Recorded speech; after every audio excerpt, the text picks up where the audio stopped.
महकती फिजाओं में फूलों का पैगाम ले आए, हम मेहमानों के लिए दिलों से सलाम ले आए।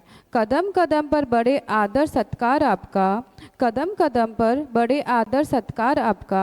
हम अपने साथ पूरे स्कूल का सम्मान ले आए, हम अपने साथ पूरे स्कूल का सम्मान ले आए।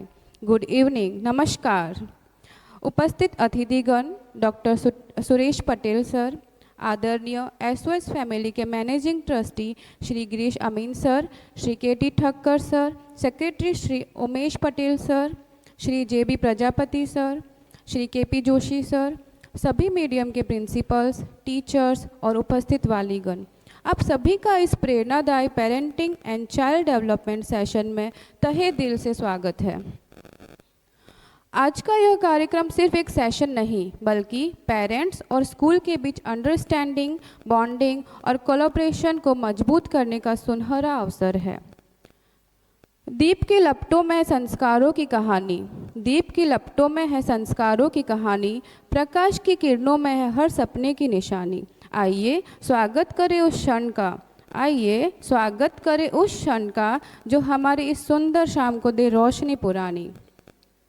इस पवित्र भावना के साथ मैं विनम्र अनुरोध करती हूँ doctor Suresh Patel, Shri Girish Amin sir, Shri KT Thakkar sir, Shri Umesh Patel sir, Shri JB Prajapati sir, Shri KP Joshi sir दीप प्रगाट्य के लिए पधारे और आज के इस प्रेरणादायी कार्यक्रम का शुभारंभ करें।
जहाँ ज्ञान का दीप जलता है वहाँ अंधकार का अस्तित्व स्वयं मिट जाता है। इस पवित्र भावना के साथ मैं विनम्र अनुरोध करती हूँ श्री गिरीश अमीन सर और श्री केटी ठक्कर सर कि वो हमारे सम्मान्य guest speaker doctor Suresh Patel का पुष्पगुच्छ और शॉल अर्पण करके स्वागत करें।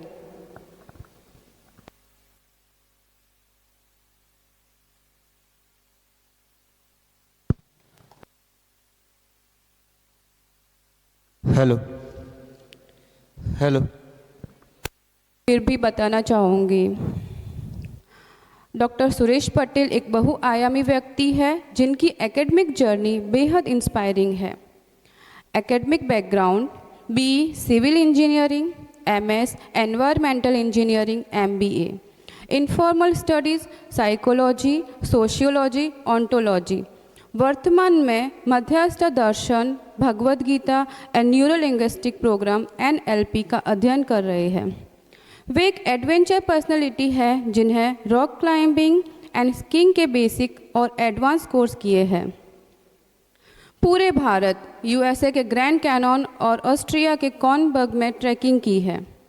वे काफ़ी सारे अवार्ड से सम्मानित है जिसमें मुख्य universal peace award year 2000, universal peace federation, international peace and understanding award year 1995 Rotary foundation USA में मिले हैं।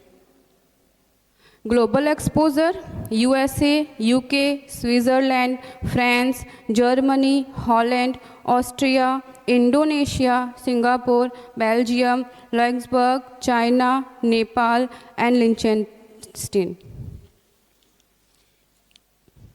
प्रोफेशन डॉक्टर सुरेश पटेल का मिशन है helping, guiding and supporting people in their professional, personal, social and spiritual growth through values. आज का यह session विशेष रूप से पेरेंट्स को अपने बच्चों के सर्वांगीण विकास के लिए राइट माइंडसेट और राइट अप्रोच देने के उद्देश्य से आयोजित किया गया है। अब मैं विनम्रता पूर्वक आमंत्रित करती हूँ हमारे सम्मानीय guest speaker doctor Suresh Patel sir कि वे मंच पर आए और अपने मूल्यवान विचारों से सभी पेरेंट्स का मार्गदर्शन करें।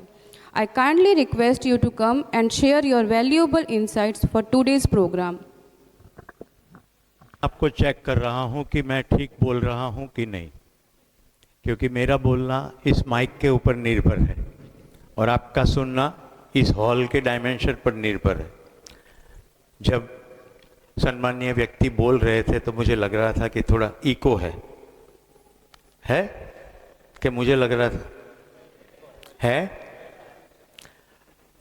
इस स्थिति में मैं बीच बीच में अटक के बोलूंगा ताकि मेरी बात आप तक पहुंच पाए। मेहुल भाई ठीक जा रहा है? पीछे जो बहन खड़ी है, मेरी आवाज ठीक जा रही है? इको आ रही है ना? अब और जोर से बोलूं?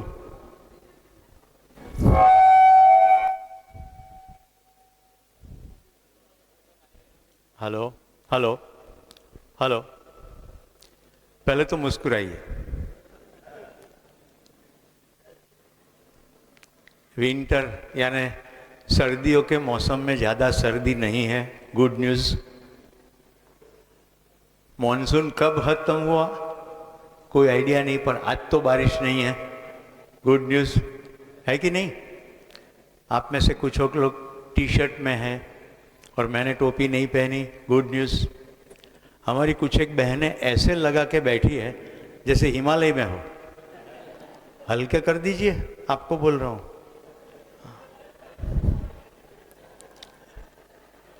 आपको लगता होगा कि क्या ये सब विषय के अंतर्गत है? मैं एक भी शब्द विषय के बाहर नहीं बोलूंगा। मैंने कहां से शुरू किया? Good news. हमारी जिंदगी का पूरा रुख अच्छी बात पर है, पॉजिटिव बात पर है कि कंप्लेन पर है, इश्यूज पर है? मेरे पास एक लिस्ट है, अभी मैं थोड़ी देर के बाद पढ़ूंगा। आपके द्वारा जो मिले हैं मुझे प्रश्न, मेरी अपेक्षा थी कोई तो ऐसा लिखेगा कि मैं खुश हूं कि मेरे घर में एक बच्चा है।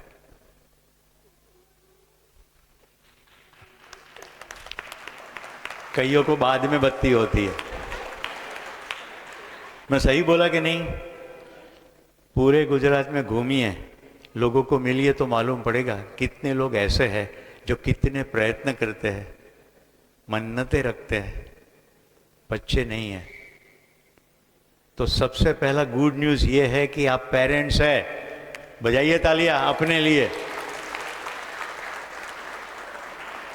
और मेरे लिए गुड न्यूज़ ये है कि मैं तुम्हारे द्वारा वाया यू मैं आपके बच्चे के लील तक पहुंचाऊंगा। तो मैं भी पेरेंट्स हो गया ना, राइट? आपके द्वारा ये बात जाएगी। तो जो पहले बात मैंने कही कि मुस्कुराइए, तो जब आप वापस घर जाए तो मुस्कुराए। घर में कोई आपका बेटा बेटी है, राइट? दिन की शुरुआत भी वहां से करे मुस्कुरा के, काम की शुरुआत भी ऐसे ही करे। हम प्रॉब्लम्स पर जाए, पहले जिंदगी के फंडामेंटल्स को समझते हैं। आज सूरज उगा है कि नहीं उगा है? आज सूर्योदय हुआ है? आज कुछ एक पंछियों ने गीत गाए हैं? किसी डॉक्टर ने ऑपरेशन करके किसी की जिंदगी बचाई है? हाँ या ना? न्यूज़पेपर में आना जरूरी नहीं है, ये हो ही रहा है डेली। कई पुलिसमैन चौराहे पर हमें एक्सीडेंट ना हो जाए इसलिए धुआं खाते हैं। हाँ के ना? कार्बन मोनोऑक्साइड, मर्क्यूरी, जिंक, इतनी खतरनाक धुएं हम अपनी सांस में लेते हैं, ट्रैफिक कंट्रोल करते हैं ताकि आपको एक्सीडेंट ना हो जाए। अच्छी बात है कि बुरी बात है? गुड न्यूज़ है कि बैड न्यूज़ है? उसमें अभी भी कुछ एक लोग एकदम सीरियस है। चलो मैं आपकी जिंदगी के गुड न्यूज़ बता दूं।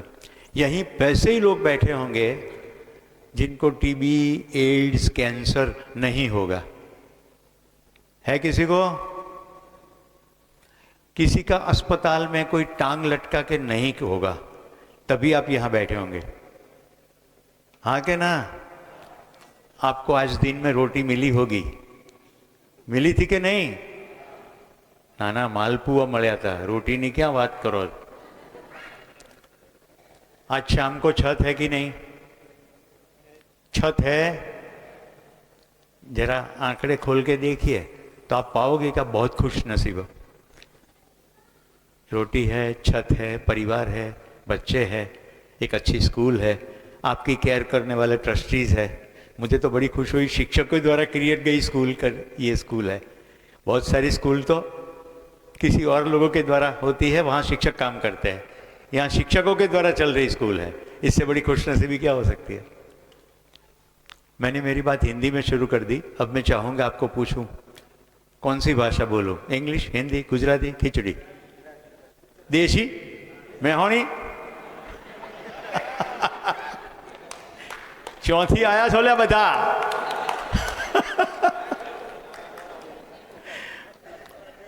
मारो જ્યારે જન્મ થયો ત્યારે ત્રિદેવ પ્રગટ થયા।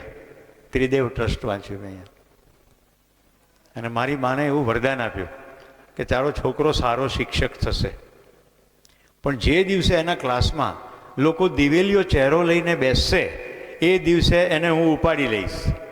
તો મારે જીવવું છે બાપા। હવે જેને ખબર નથી પડતી એને પાડી દો। કન્ડ્યુસિવ સ્ટેટ શીખવા માટે કયું? તો કે ચીયરફુલ સ્ટેટ। પ્રસન્ન મન છે ને એ જ શીખવા માટેનું અપ્રોપ્રિએટ મન છે। કશું પણ શીખવું હોય, સમજવું હોય તો પ્રસન્નતા બેર મિનિમમ છે।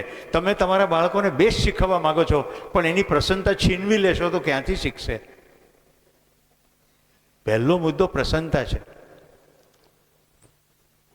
હું જ કહું છું એમ નહીં, ભગવદ્ ગીતામાં કહેવાઈ ગયું, પ્રસન્ને સર્વ દુઃખાનામ, બધા દુઃખો પ્રસન્નતાથી દૂર થાય છે। હવે ઘણા ચહેરા હસી રહ્યા છે કે બિચારા સુરેશભાઈ મરી જશે, એની પત્ની વિધવા થઈ જશે, એની કરતાં આપણે થોડું હસી લો ને। સાંભળે કે ન સાંભળે પણ હસવામાં શું જાય? પ્રસન્નતાથી સાંભળજો। તમારી પ્રસન્નતાનો મારે કંઈ ફર નહીં પડે। તમે દિવેલિયું મોઢું રાખશો તો હું તો મારી મોતથી બોલીશ, પણ તમને સમજણ નહીં પડે, કારણ કે મનમાં બધું ચાલતું હશે બીજું, રાઈટ? તો આપણે કેટલાક ફંડામેન્ટલ્સ લઈએ। પહેલાં, આ પૃથ્વી પર આવનાર પ્રત્યેક બાળક 3 ડાયમેન્શન લઈને આવે છે। કોઈને સહેજ બી ડાઉટ હોય તો હાથ ઉપર કરીને મને પૂછી લેજો। પહેલું ડાયમેન્શન છે, પ્રત્યેક બાળક જન્મથી જિજ્ઞાસુ હોય છે, એને જાણવું હોય છે, અને એ જાણવા માટે વિવિધ રસ્તાઓ અખત્યાર કરે। ભાષા આવે પહેલાં શું કરે? જેટલું કંઈ મળે ને બધું મોઢામાં નાખે। કેટલા મારી સાથે સહમત છે? હવે આમાંની ઘણી માઓ એવી માન્યતા ધરાવતી હોય છે કે દાંત ફૂટે ને એટલે ડાયરિયા થાય। કેટલા મારી સાથે સહમત છે? હાથ ઉપર કરજો। આપણે સ્કૂલ ઓફ સાયન્સમાં બેઠા છીએ, હવે તો સંકોચ થાય છે હાથ ઉપર કરતા। દાંત ફૂટે એટલે ડાયરિયા ના થાય। બાળકને ખંજવાળ શરૂ થાય એટલે મોઢામાં નાખે, અને બધું જાણવા માટે મોઢામાં નાખે। એમાં કશુંક ચેપી વસ્તુ આવે એટલે ઝાડા થાય।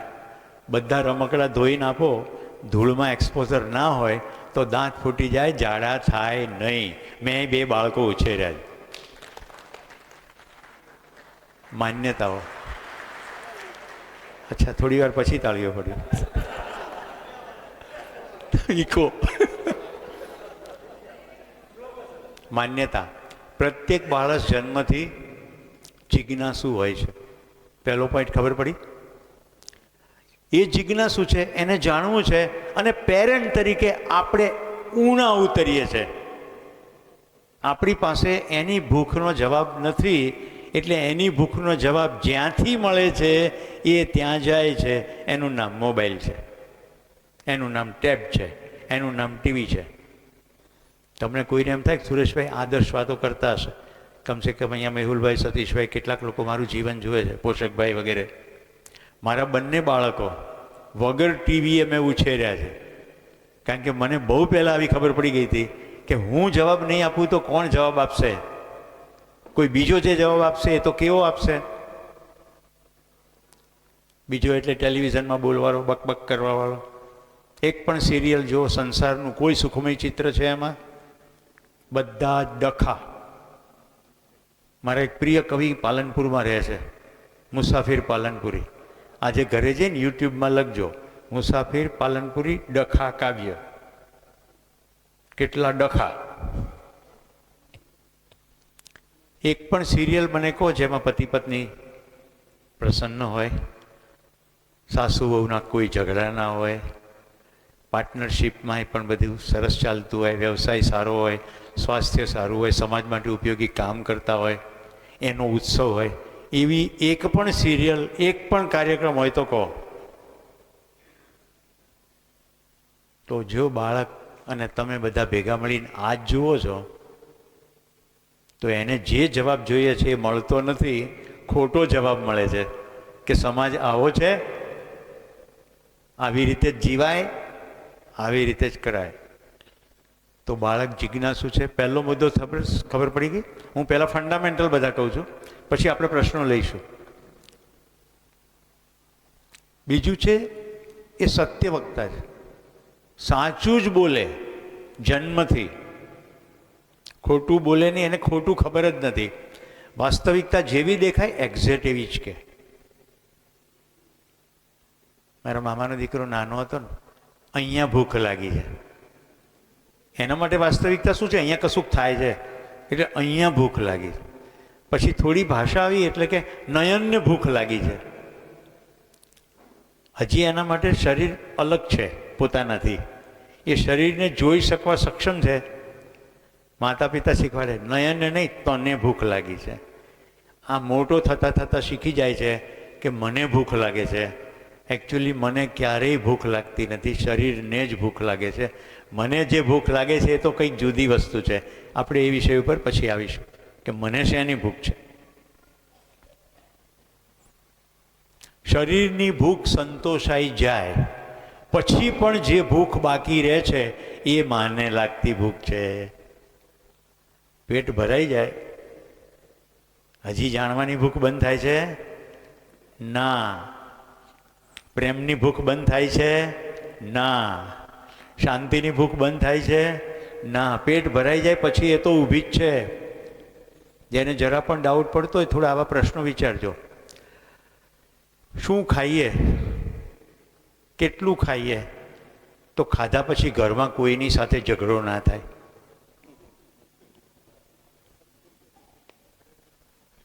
શું ખાઈએ, કેટલું ખાઈએ, તો પતિ પત્ની સંબંધો મીઠા રહે.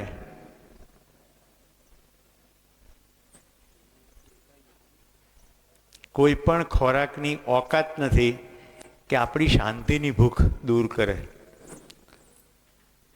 આપણે એમ કે હવે સંતોષ થઈ ગયો, હવે નથી જોઈતું, પેટની ભૂખ પૂરી થઈ ગઈ. કેટલી બાબતોમાં હજી આપણને અસંતોષ હોય છે કે એની સાથે સંબંધ સારો નથી, એ સરખો થાય ને તો સંતોષ. કેટલા મારી સાથે સહમત છે? આપણી સાચી ભૂખ 4 છે. તમામ પ્રશ્નોનું સમાધાન જોઈએ એ ભૂખને કહેવાય સુખ. કોઈ પ્રકારના સંબંધમાં ડખા ના જોઈએ એ ભૂખને કહેવાય શાંતિ. તમારું પેટ ભરાઈ જાય, તમારી પાસે કાર હોય, સારું ઘર હોય, તમારી બેન, દીકરી, બાળક સાંજે 5 વાગે એવું કહે 6 વાગે ઘરે આવી જઈશ અને હજી 10 સુધી આવે નહીં, તો ગમે એટલું પેટ ભરાયેલું હોય ને તો પણ સંતોષ થાય નહીં જ્યાં સુધી બાળક ઘરે ના આવે કે દીકરી બેન ઘરે ના આવે. સમજાય છે? સમાજમાં જ્યાં સુધી અભય ના હોય, સુરક્ષા ના હોય, ત્યાં સુધી સંતોષ થાય નહીં. આ આપણી ભૂખ છે, આ સતત ભૂખ છે. ખોરાકની ભૂખ દિવસમાં 3 વાર, પણ આ સુખ શાંતિ સંતોષની ભૂખ સતત છે, દરેકમાં છે, બાળકમાં પણ છે, મોટામાં પણ છે. હવે શું થાય છે, દરેક બાળકને એક માં હોય, એક હોય ને. બાળક ઘરે આવે ને નિશાળથી એટલે એની માં એની ઉપર હેલિકોપ્ટરની જેમ મંડરાય, રો રો. હોમવર્ક કર્યું, હોમવર્ક કર્યું, નિબંધ તૈયાર કર્યો, લેસન કર્યું, વાંચ નહીં તો પરીક્ષામાં પણ તારા બાપા બેસશે. રો રો રો. એક માવાળો બાળક બિચારો અનાથ થઈ જાય છે, કારણ કે એક જ માં હતી એ શિક્ષક થઈ ગઈ.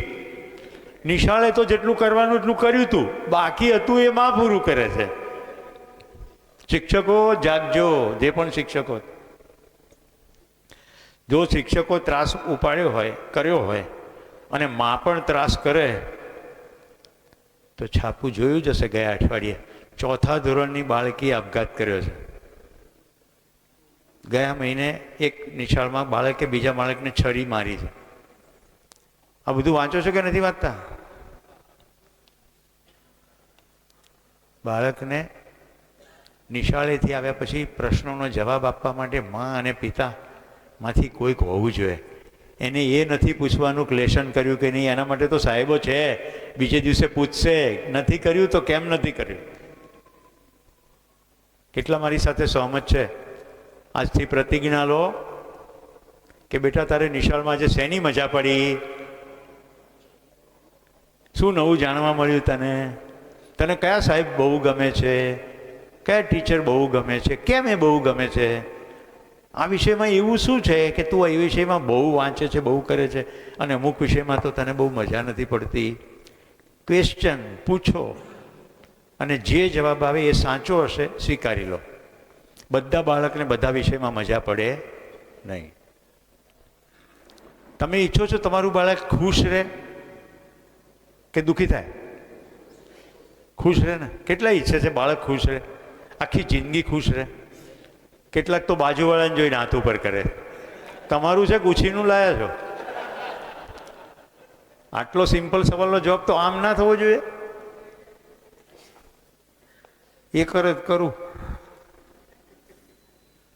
જો તમે ઈચ્છો છો કે તમારું બાળક સતત ખુશ રહે તો એની સાથે માતા પિતા જેવો વર્તાવ કરાય, ઘર અપાય, નિશાળ નહીં. મારા મનમાં એવું સપનું છે કે પ્રત્યેક નિશાળ એક દિવસ ઘર બની જાય અને પ્રત્યેક ઘર નિશાળ બની જાય. કારણ કે બે જગ્યાએ પેરેન્ટ્સ હોય જે ચાહનારા છે. શિક્ષકો બાળકોને ચાહે, માતા પિતા પણ બાળકોને ચાહે, તો શિક્ષણની પ્રક્રિયા નિરંતર થઈ જાય, એના પીરિયડ ના હોય. આપણે સાથે મળીને એવું સપનું જોઈએ તો આ દેશમાં ગુરુકુળ પદ્ધતિ હતી જ. કૃષ્ણ અને રામના ચરિત્રો ગાઈએ છે પણ જોઈએ છે ક્યાં રહેતા હતા? ગુરુકુળમાં. એ ઘર હતું. ગુરુકુળના આચાર્ય એનાના પત્ની માતા પિતાના ભૂમિકા ભજવતા હતા. કૃષ્ણને પણ લાકડા કાપવા જવું પડતું હતું. એવું થાય ત્યાં સુધી શું કરવું એ હવે આપણે જોઈએ. તો એક મેં શું કીધું? જિજ્ઞાસુ. બીજું શું કીધું? સત્યવક્તા, સાચું બોલે બાળક. હવે થાય શું ખબર? બહેન હોય ને એ છોકરાને કે હમણાં છે ને ફોન આવશે, ફોન આવે ને તો કહી દે છે કે બાપા બહાર ગયા છે. બાપા તો ત્યાં જ સૂતા હોય, પણ છોકરાને એવું કહેવામાં આવે એટલે છોકરું વહેલું એવું શીખી જાય કે જે ના હોય ને એવું બોલાય. એને એ ખબર નથી કે આ જુઠ્ઠું કહેવાય અને અસત્ય કહેવાય. એને એટલી ખબર પડે કે જેવું હોય એવું કહેવાની જરૂર નથી, જેવું ના હોય એવું પણ બોલાય. એટલે પછી મોટો થાય અને ખોટું બોલે તો એ પેલી ટ્રેનિંગ હતી ને એના કારણે જ ખોટું બોલે. નિશાળે ગયો તો? હા, ગયો જ ના હોય નિશાળે, બહાર રખડતો હોય. 6, 7, 8, 9 ધોરણના બાળકો નિશાળે જવાને બદલે રખડે છે અને કેવા રવાડે ચલી જાય છે એ પણ છાપામાં સમાચારો આવે જ છે. હા કે ના?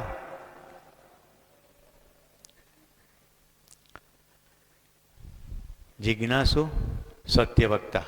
હવે ત્રીજું, ન્યાયનો યાચક. એટલે કે ન્યાયનો ભૂખ્યો, સમાનતાનો ભૂખ્યો, સમાન વ્યવહારનું ભૂખ્યું હોય બાળક. એને જુદારું હોય નહીં. નાના બાળકો સાથે રમતા હોય તો બધા ભાઈઓ અને બધા બહેનો હોય.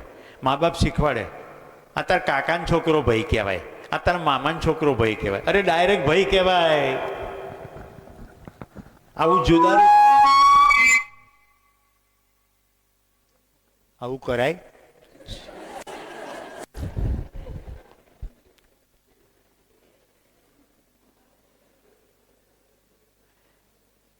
સત્ય વક્તા અને ન્યાયનો ભૂખ્યો. મારે 3 બહેનો, ભણવામાં પેલું માર્ક વધારે આવે એટલે હોશિયાર કહેવાય, એવું કહેવાતો હોશિયાર. 12મું ધોરણ આવ્યું, પપ્પા અને મમ્મી સૂઈ જાય, નાઇટ લેમ્પમાં હું વાંચું. આમ દેખાય વિજ્ઞાનની ચોપડી, એ લોકો ઉઠી જાય તો એમને એમ લાગે કે વિજ્ઞાન વાંચે છે. હું વિજ્ઞાનની અંદર નવલકથાની ચોપડીઓ વાંચું, ચિત્રલેખા, નવનીત, સમર્પણ, આવા બધા મેગેઝિનો વાંચું. પેલો મોટો ચોપડો હોય ને એમાં હંતાડીને હું જે છે બધું તમારી સામે સત્ય મૂકીશ એટલે ખબર પડે કે શું કરવાનું છે. કારણ કે મારા માતા પિતાએ સતત મને એક જ વસ્તુ કીધી, કુટુંબમાં કોઈ ડૉક્ટર નથી એટલે ડૉક્ટર થવાનું છે. થયું શું? 12મા ધોરણમાં આવી લાલિયાવાડી કરી એટલે પરીક્ષાનું પરિણામ તો તમને ખબર પડી જ ગઈ હશે. આવું કરતા હોય તો શું થાય? ભણવામાં હોશિયાર હતો, મેડિકલમાં 1 માર્ક ઓછો પડ્યો, એડમિશન ના મળ્યું, અને ડેન્ટલમાં એડમિશન મળ્યું. એટલે દીપાબેન મેં શું વિચાર્યું ખબર? કે આખી જિંદગી લોકોના હળી ગયેલા દાંત જોવા, આપણે ડેન્ટલ નહીં કરવું. તો પપ્પા કહેતો તો એન્જિનિયર થાવ, તો એન્જિનિયર થઈ ગયા. આજે હું તમારી સામે ઊભા થતા તમામ શિક્ષકોને આનંદ થશે, મને કોઈ એન્જિનિયર તરીકે પરિચય આપે એને બદલે એમ કે સુરેશભાઈ એક શિક્ષક છે, તો મને ગૌરવની લાગણી થાય. જો મારા માતા પિતાએ મને પૂછ્યું હોત તો મેં સાચે સાચું કીધું હોત, પણ પૂછ્યું નહીં એટલે મારે ખોટું જ કરવું પડ્યું. મેં ડૉક્ટર માટેનું સપનું જોયું જ ના હોત, ખોટું સપનું જે મારું નથી. તો મિત્રો એન્જિનિયર થયો. પોસ્ટ ગ્રેજ્યુએશન પણ મેં હોલેન્ડમાં જઈને કર્યું, પણ અંદર શિક્ષક હતો. મેં કારકિર્દીમાં કોર્પોરેટ કંપનીઓના મેનેજરો, લીડરોને શીખવવાનું જ કામ કર્યું, ટ્રેનિંગનું જ કામ કર્યું. અને અત્યારે 3 શાળામાં ટ્રસ્ટી છું અને શિક્ષકોને શીખવવાનું કામ કરું છું. અને તમને જાણીને આનંદ થશે, છેલ્લા 1 મહિનાથી ગુજરાતના શિક્ષણ વિભાગ સાથે મથાકૂટ કરી રહ્યો છું, કેમ કરીને જિંદગી નિશાળમાં આવે. ફિઝિક્સ, કેમેસ્ટ્રી, બાયોલોજીની સાથે જિંદગી પણ હોય, કે જેમાં બાળકનો માણસ તરીકે સ્વીકાર થાય, એના પ્રશ્નોના જવાબ મળે, ઘરમાં મીઠા સંબંધો થાય, માતા પિતા સાથે પ્રેમાળ સંબંધ થાય. આજે છોકરાઓ માતા પિતા પ્રત્યે આદર જ નથી રાખતા. ક્યાંથી આવે? નિશાળમાં ખાલી ફિઝિક્સ કેમેસ્ટ્રી હોય તો ફિઝિક્સ કેમેસ્ટ્રી, આમાં નિશાળનો વાંક નથી. સરકાર કેરિક્યુલમ કહે એ પ્રમાણે નિશાળ કરે. પણ અહીંયા જે સુગ્ન શિક્ષકો છે, આવતાની સાથે હું એટલો રોમાંચિત છું. અહીંયા જમણી બાજુ રૂમમાં એક પેપર છે, એમાં એટલું સુંદર કોટ લખ્યું છે, શું બનવું કરતાં એક સારા માણસ બનવું એ એટલું મહત્વનું છે કે એ ક્ષેત્રમાં કોઈ કોમ્પિટિશન જ નથી.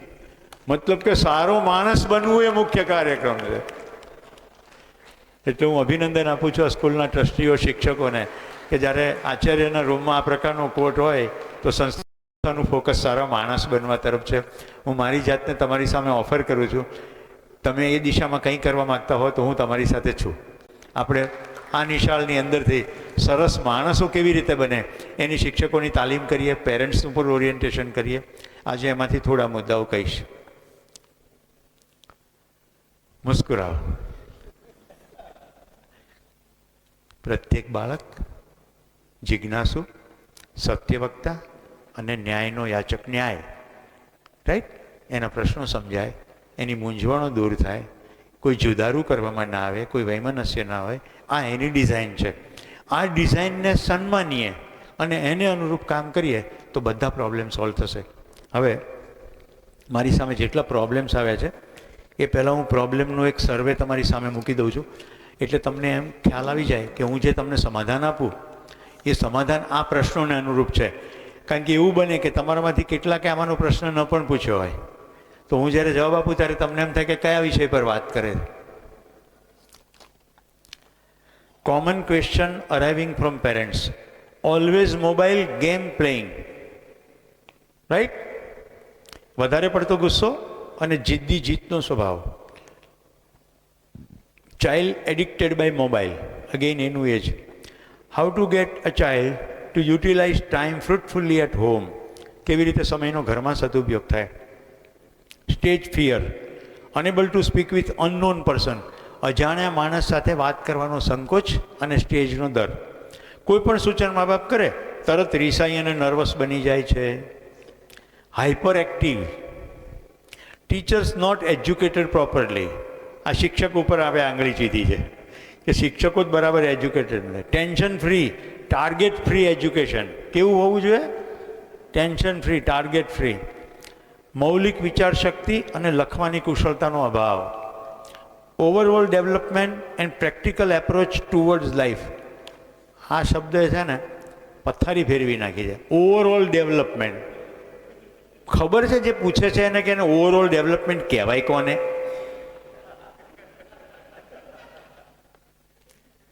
એક બાળક કહે છે આજે નિશાળ નથી જવું. નિશાળ તો જવું જ પડે, એ પાછા કમ્પ્લેન કરે ઓવરઓલ ડેવલપમેન્ટ કરવું. અરે એને પૂછો તો ખરા આજે એને શું કામ નિશાળ નથી જવું? ખ્યાલ આવે છે?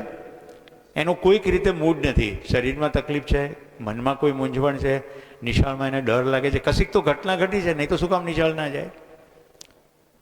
ક્યાંથી ઓવરઓલ ડેવલપમેન્ટ થાય? એક બેઝિક વસ્તુને આપણે એડ્રેસ નથી કરતા. On group selection A or B in 11 and 12, કયું ગ્રુપ રાખવું 11 અને 12માં? અભ્યાસ પ્રત્યે રુચિ દાખવવી અને યાદશક્તિ વધારવી, એકાગ્રતા કેળવવી. આવા 14 મુદ્દાઓ છે. પહેલાં A અને Bનું કહી દઉં, કારણ કે એનો નમૂનો હું છું. જેમાં બાળકને ગમે એવી લાઈનમાં એ જો જશે, આખી જિંદગી જલસા કરશે, આખી જિંદગી ખુશ રહેશે. હવે જો એને કુકિંગમાં રસ હોય, કુકિંગ તો ડૉક્ટર ના બનાવાય. ચાલો હું તમને લઈ જાઉં અમેરિકા, સિએટલ. એનું નામ રવિકાંત, દક્ષિણ ભારતના કોઈ શહેરમાંથી આવેલો, આઈઆઈટી ચેન્નાઈની અંદર આઈઆઈટી કર્યું. હું મારી દીકરીને ત્યાં સિએટલ ગયો તો એ ભાઈ મને ત્યાં મળ્યા. આઈઆઈટી કર્યા પછી એણે યુનિવર્સિટી ઓફ વોશિંગ્ટનમાં પીએચડીમાં એડમિશન લીધું હતું. અમારા ઘર દીકરી સાથે એને સરસ સંબંધો થયા તો ઘરે આવવા માંડ્યા. પછી મારે દીકરીને જમાઈએ કીધું કે હવે તું હોસ્ટેલમાં એકલો ખાય છે, એને કરતાં અહીંયા જ જમવાનું રાખને, અમને કંઈ વાંધો નથી. એટલે પરિવાર ભાવ થઈ ગયો. એટલે એક દિવસ એને જિંદગીની કિતાબ ખોલી. આઈઆઈટી કરીને પહેલાં કામ કર્યું તાજ હોટલ મુંબઈ. ત્યાંના મેનેજમેન્ટને જઈને મળ્યો કે આ મારી ડિગ્રી. બાપાએ કીધું હતું એટલે આઈઆઈટી તો ભણ્યું, પણ મને તો શોખ તો કુકિંગનો છે, તમે મને શેફ બનાવશો? પેલા તો રાજી થઈ ગયા કે એક આઈઆઈટીએન જો રસોઈયો આવતો હોય તાજમાં તો કેટલો જલસો પડી જાય. 3 વર્ષ સુધી એ માણસે 3 વર્ષ આઈઆઈટી કર્યા પછી કુકનું કામ કર્યું. વિચાર કરો અમને કેવો જલસો પડ્યો હશે અમારી ઘરે આવ્યા પછી. મારી બેન દીકરીને કે તાર નથી રાંધવાનું, સામાન બધો આપી દે, મને આમાં જ મજા આવે છે. કેવા પેરેન્ટ્સ ધક્કા મારતા હોય. એને સોસાયટીનું કુટુંબનું પુલ હતું, કુટુંબનું કોઈક અમેરિકાના બીજા રાજ્યમાં રહેતું હતું, એટલે કે ભાઈ અમેરિકા જા. થયું શું? ભણી લીધું, બિસ્તરા પોટલા બાળી દીધા, જતો રહ્યો પાછો મદ્રાસ, તેલ લેવા ગયો અમેરિકા. નહીં કરવું. તમે મારા પ્રોફાઇલમાં વાંચ્યું, આટલા બધા દેશો ફર્યો, રાઈટ? મારો અંતરાત્મા શું કહે છે ખબર? દુનિયામાં જન્મ લેવા જેવો, જીવવા જેવો ને મરવા જેવો એકમાત્ર દેશ છે ભારત.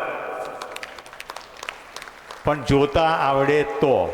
જો જોતા ના આવડે તો ગંદા રોડ અને ખાડા દેખાય.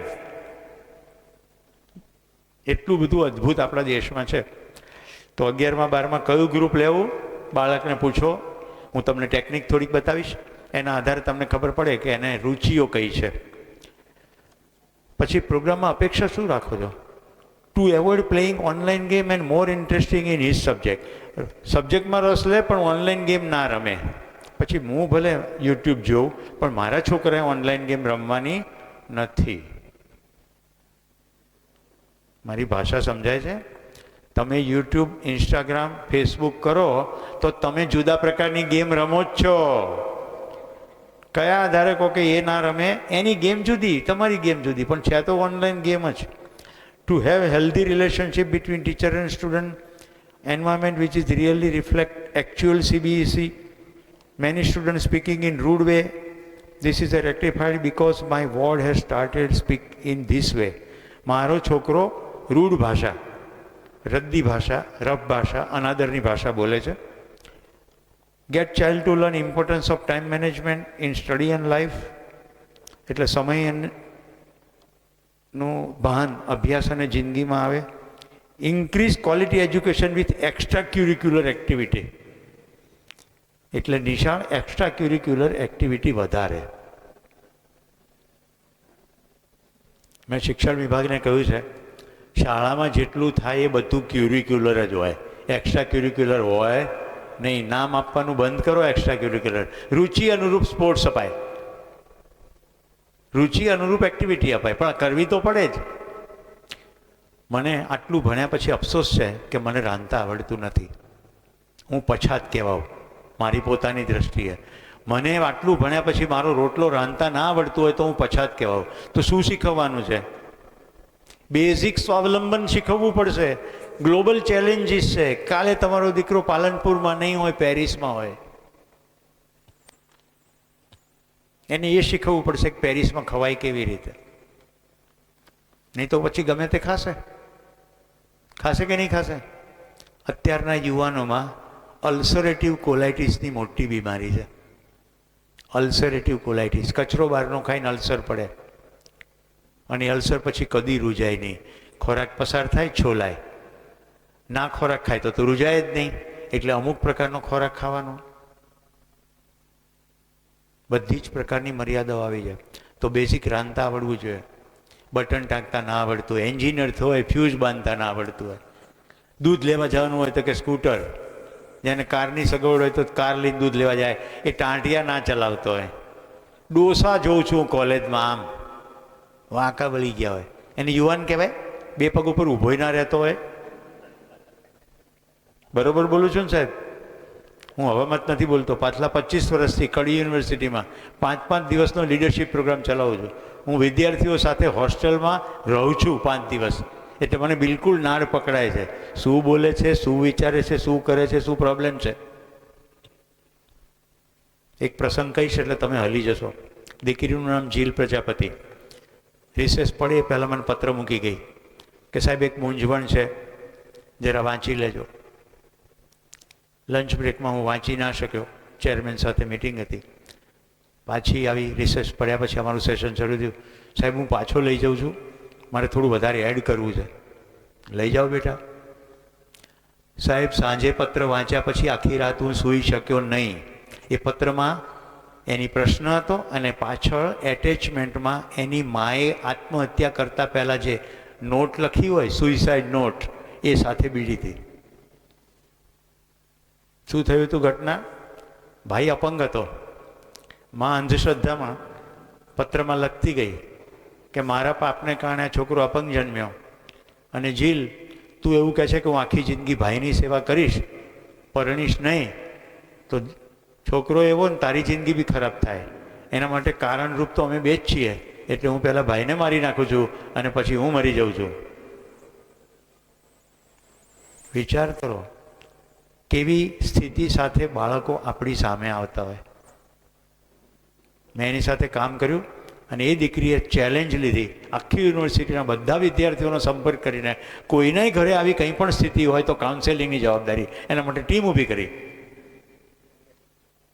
શું થઈ શકે વાત કરીએ તો, પૂછીએ તો. આ તો મોટી દીકરીની વાત છે, પણ કેવી કેવી ઘરમાં ઘટનાઓ ઘટતી હોય છે. તો કેટલાય પ્રકારના તાણ હોય, સેક્સ્યુઅલ એબ્યુઝ થતા હોય, કેટલા સ્ટ્રેસ હોય, કેટલાક હેરેસમેન્ટ હોય, ખબર જ ના હોય આપણને. Parent and child healthy relationship, mother child bonding, improvement of child mind, School has to do work on our kids and faculty training. Might get some useful tip regarding parenting. આશા રાખે છે. આ 9મો point શું છે? કદાચ કોઈ tip મળે તો હું અત્યારથી કહી દઉં, કોઈ ટીપ નહીં મળે. આ અપેક્ષા જ ખોટી છે. આખું માર્ગદર્શન મળે. ટીપ તો તમારે જાતે શોધવી પડે. સમજાય છે મુદ્દો? કોઈ ક્વિક ફિક્સ નથી. કેમ ક્વિક ફિક્સ નથી? મને ધારીને જોઈ લો. તમે બી મને બરાબર ધારીને પિક્ચર લેજો. મને ધારીને જોઈ લો.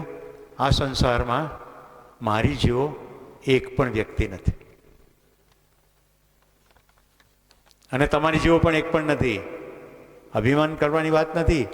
આ સંસારમાં કોઈ બે માણસ સરખા નથી. ના તો ચહેરે સરખા, ના વિચારે સરખા, ના લાગણીઓ સરખા, અભિરુચિઓમાં સરખા. બે સરખા નથી, બધા અલગ અલગ છે. દરેકમાં કોઈ યુનિકનેસ છે. કોઈ યુનિકનેસ સમજો છો ને? આગવાપણું છે. આ આગવાપણાનો આદર કરીએ તો વાત થાય. ટીપમાં શું થાય? એક સરખી લાગુ પડી જાય. ટીપ બધાને લાગી જાય ને, એવી ટીપ હોય નહીં. દરેક બાળકની સાથે અલગ અલગ રીતે કામ કરવું પડે. એટલે ઓવરઓલ સમજી લઈએ તો પછી ટીપ તમે જાતે શોધી શકશો. તો મેં બધા મુદ્દા લઈ લીધા છે. મિત્રો, તમારી પાસે આવતા પહેલાં મેં હોમવર્ક કર્યું, કારણ કે આ તો મને ગઈકાલે મળી ગયું. તો ઇન્સિડેન્ટલી કાલે મારી થોડી ઊંઘ ડિસ્ટર્બ થઈ, તો પછી મેં કામ કર્યું અને બધા મુદ્દાને તારવીને મેં 6 મુદ્દા તારવ્યા અને નાના નાના એના પોઈન્ટ કર્યા. હું દરેકને વિધિવત તમને સમજાવીશ. પહેલાં 6 મુદ્દા કયા છે કહું. એક તો મોબાઈલ અને ગેમનું એડિક્શન કેવી રીતે દૂર કરવું. સ્વીકૃત? Good. Behaviour and emotional development, એના વર્તનની ઇસ્યુ અને લાગણીના ઇસ્યુને કેવી રીતે હેન્ડલ કરવા. પેરેન્ટ ચાઇલ્ડ બોન્ડિંગ, માતા પિતા અને બાળક વચ્ચેનો relationship. Social environment and teacher student relationship, વિદ્યાર્થી અને શિક્ષક વચ્ચેના સંબંધો અને total environment. Academic interest and overall development, right? Overall development. અને છેલ્લું, પેરેન્ટિંગ માટેનું ગાઈડલાઇન બ્રોડર. આપણે 1 by 1 જોઈએ. સૌથી પહેલું, મોબાઈલ અને મોબાઈલની અંદરની ગેમનું એડિક્શન કઈ રીતે દૂર કરવું. તો મેં જ્યારે ફંડામેન્ટલ વાત કરી તો મેં શું કીધું? બાળક જિજ્ઞાસુ છે, એને જાણવું છે, એને મોબાઈલમાં શું જોવું એ શીખવવાની જરૂર છે. કેટલો જોવો એ શીખવવાની જરૂર છે. ક્યારે બંધ કરી દેવો એ શીખવવાની જરૂર છે. ક્યાં સુધી કહેશો ના મોબાઈલ, નો મોબાઈલ, નો મોબાઈલ? ક્યાં સુધી કહેશો? હું SGVP ઇન્ટરનેશનલ સ્કૂલનો ડાયરેક્ટર હતો, અમદાવાદની, રાઈટ? 22 દેશના વિદ્યાર્થીઓ ભણે. અમે નિયમ પ્રમાણે બધાની પાસેથી પ્રવેશ વખતે કહી દીધેલું કે બાળકને મોબાઈલ આપવાનો નથી. એટલે અમે તો એવું જ માનીએ કે વાલીઓ તો માનતા જ હશે. વિદ્યાર્થીઓ જ વિદ્યાર્થીની કમ્પ્લેન લઈ આવે કે સાહેબ, ગાડલા ગોદડાનો કબાટમાં ભરાઈને એક છોકરો વાતો કરે છે. એને પાસે બોલાવ્યો, વાલથી પૂછ્યું તો કે મારા પપ્પાએ કીધું હતું કોઈ દર વાત કરવાનું બહુ મન થાય ને તો આ સીમ રાખજે. મેં કીધું સીમથી તો વાત થાય નહીં. તો શું કર્યું? તો સ્કૂલના ને હોસ્ટેલનો સ્ટાફ હોય એની પાસે જ મોબાઈલ હોય ને, એટલે પેલો જઈને કરગરે. એટલે સ્ટાફવાળો બી કે લેન ભલે વાત કરતો. વિચાર કરો, વિદ્યાર્થી હોશિયાર અને બાપા હોશિયાર, ને પછી આંગળી સ્કૂલ સામે ચીંધે. મોબાઈલની ના પડાય નહીં. મોબાઈલ કઈ રીતે જોવાય એ જ રીતે ગેમ. કઈ ગેમ બતાડવાની? જ્યારે બાળકોને મોબાઈલ કરતાં વધારે કશુંક ઇન્ટરેસ્ટિંગ આપશો તો મોબાઈલમાંથી નીકળી જશે જ. તમારી પાસે ઇન્ટરેસ્ટિંગ વાત કરવાની છે બાળક સાથે તો મોબાઈલને બદલે તમે વાત કરશો. વાત કરશો તો મોબાઈલ નહીં કરે. એને બી ભૂખ છે તમારી, પણ તમારી પાસે કંઈ સબસ્ટન્સ જ નથી વાત કરવા જેવો. કશું મિરાકલસ, એક્સ્ટ્રાઓર્ડિનરી, જલસો પડી જાય એવું, આહલાદક એવું કશું છે જ નહીં. સમજાય છે? હું તમને ટોકી રહ્યો છું. તમે શું વાંચો છો? કયા પુસ્તકો વાંચો છો? કયા લોકોને મળો છો? અહીંયા પથ્થરો ફેંકીએ ને તો પહોંચે એવી જગ્યાએ મારા મિત્રો રહે છે. લોકનિકેતન, રતનપુર, કિરણ ચાવડા અને એના પત્ના ચવલાબેન જાગીરદાર માઉન્ટેનરિંગ ઇન્સ્ટિટ્યૂટના પ્રિન્સિપાલ તરીકે રિટાયર્ડ થયા. આખી દુનિયામાં એકમાત્ર એક્સપિડિશન આસામથી ચાલ્યા, સિયાચિન ગ્લેશિયર પહોંચ્યા. ટ્રાન્સ હિમાલયન એક્સપિડિશન સાહેબ 11 મહિના 4,500 કિલોમીટર પગપાળા. એ મારા મિત્ર છે. તો હું મારા ઘરે મારી દીકરીને વાત કરું તો એને કેવું લાગે કે પપ્પાના મિત્રો કેવા છે. તમને સાહેબ જણાવતા મને આનંદ થાય છે. મારી દીકરી એક સક્સેસફુલ માઉન્ટેનિયર છે. પરણીને ગયા પછી બરફમાં ફસાયેલા લોકોને બચાવવા જાય છે. અને આ ઓડિયન્સમાં બેઠેલા રામુભાઈ એની દીકરીની એ બહેનપણી છે. આપણી વચ્ચે ડૉક્ટર રામુભાઈ બેઠા છે. પ્રેરણાનો સોર્સ શું છે ભાઈ? વાત છે, વિષય કયો છે? તો પહેલું તો જો મોબાઈલમાંથી છોડાવે છે તો પહેલાં મોબાઈલનો ફિક્સ ટાઈમ કરી દો. મોબાઈલની છૂટ સાંજે 7 થી 7:30.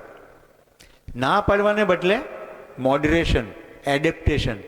બીજું ઓલ્ટરનેટિવ એક્ટિવિટી એની સાથે જોડી દો. સ્પોર્ટ્સ, કોઈ પણ પ્રકારનું તમને આવડતું હોય, જેમ કે ચેસ ઘરમાં રમી શકાય, હા કે ના?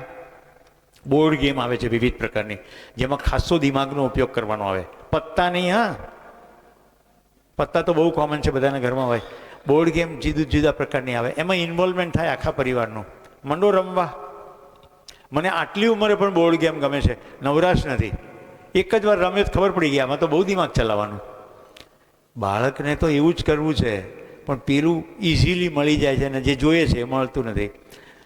Simple daily study routine, 20 minute reading, 20 minute homework, 20 minute revision, આવું કંઈ પણ રૂટીન બનાવી દો. અમે અમારા બાળકો સાથે શું કર્યું એ કહું.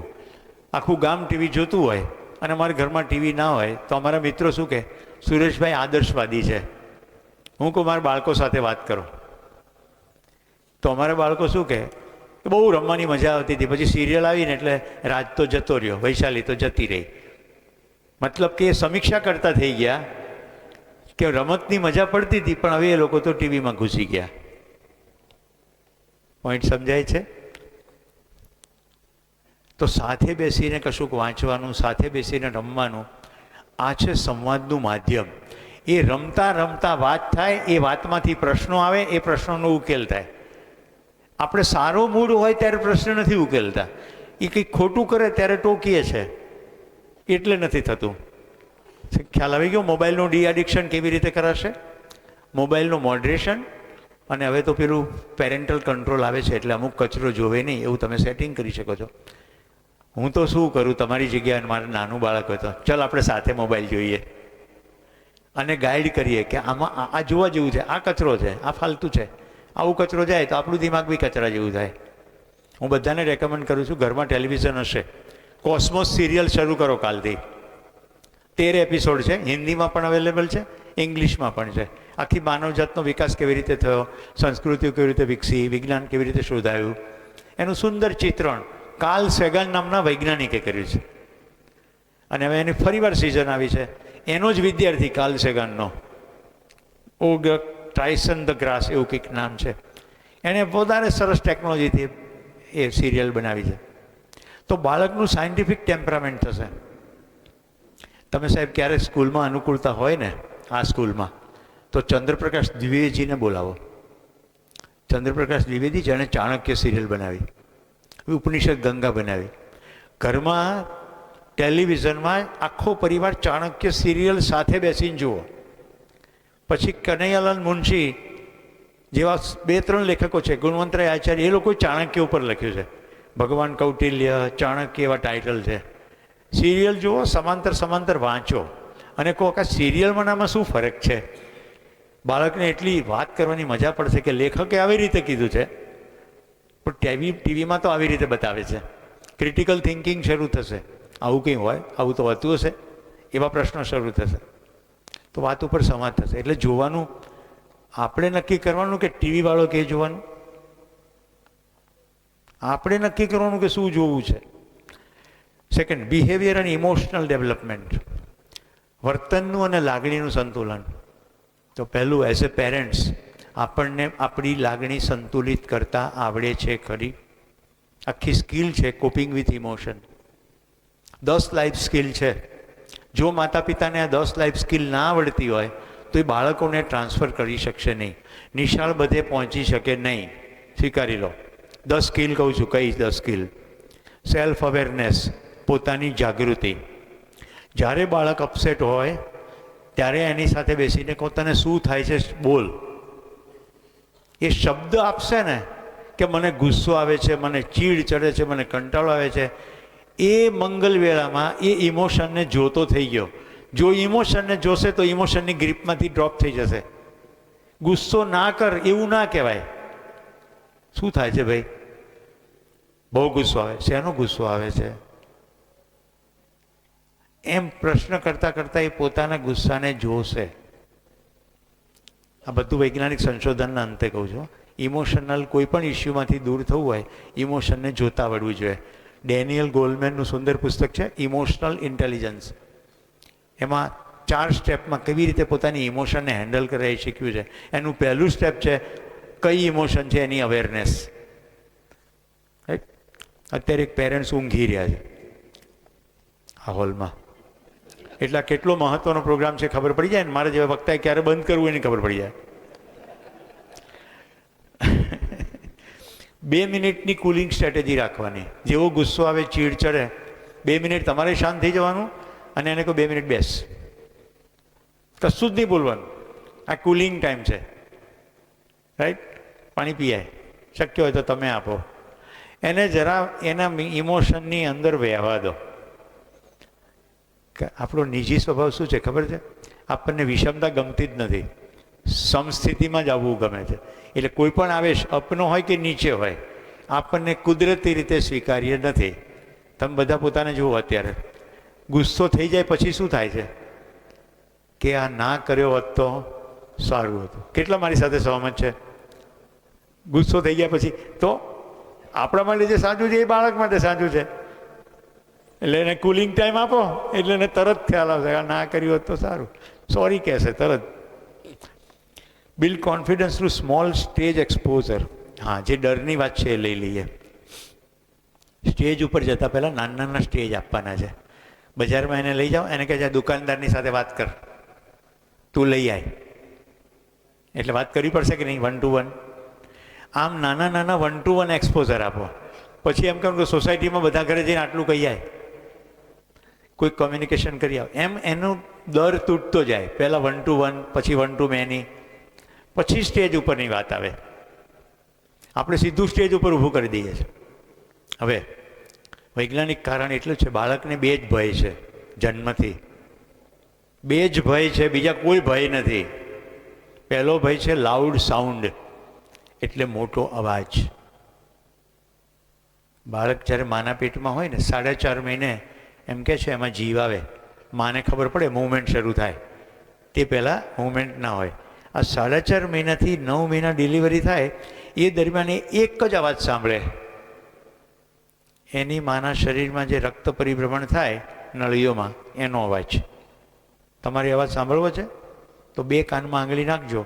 એ જે અવાજ છે એ અવાજ બાળક બૂમમાં કન્ટિન્યુઅસ સાંભળે.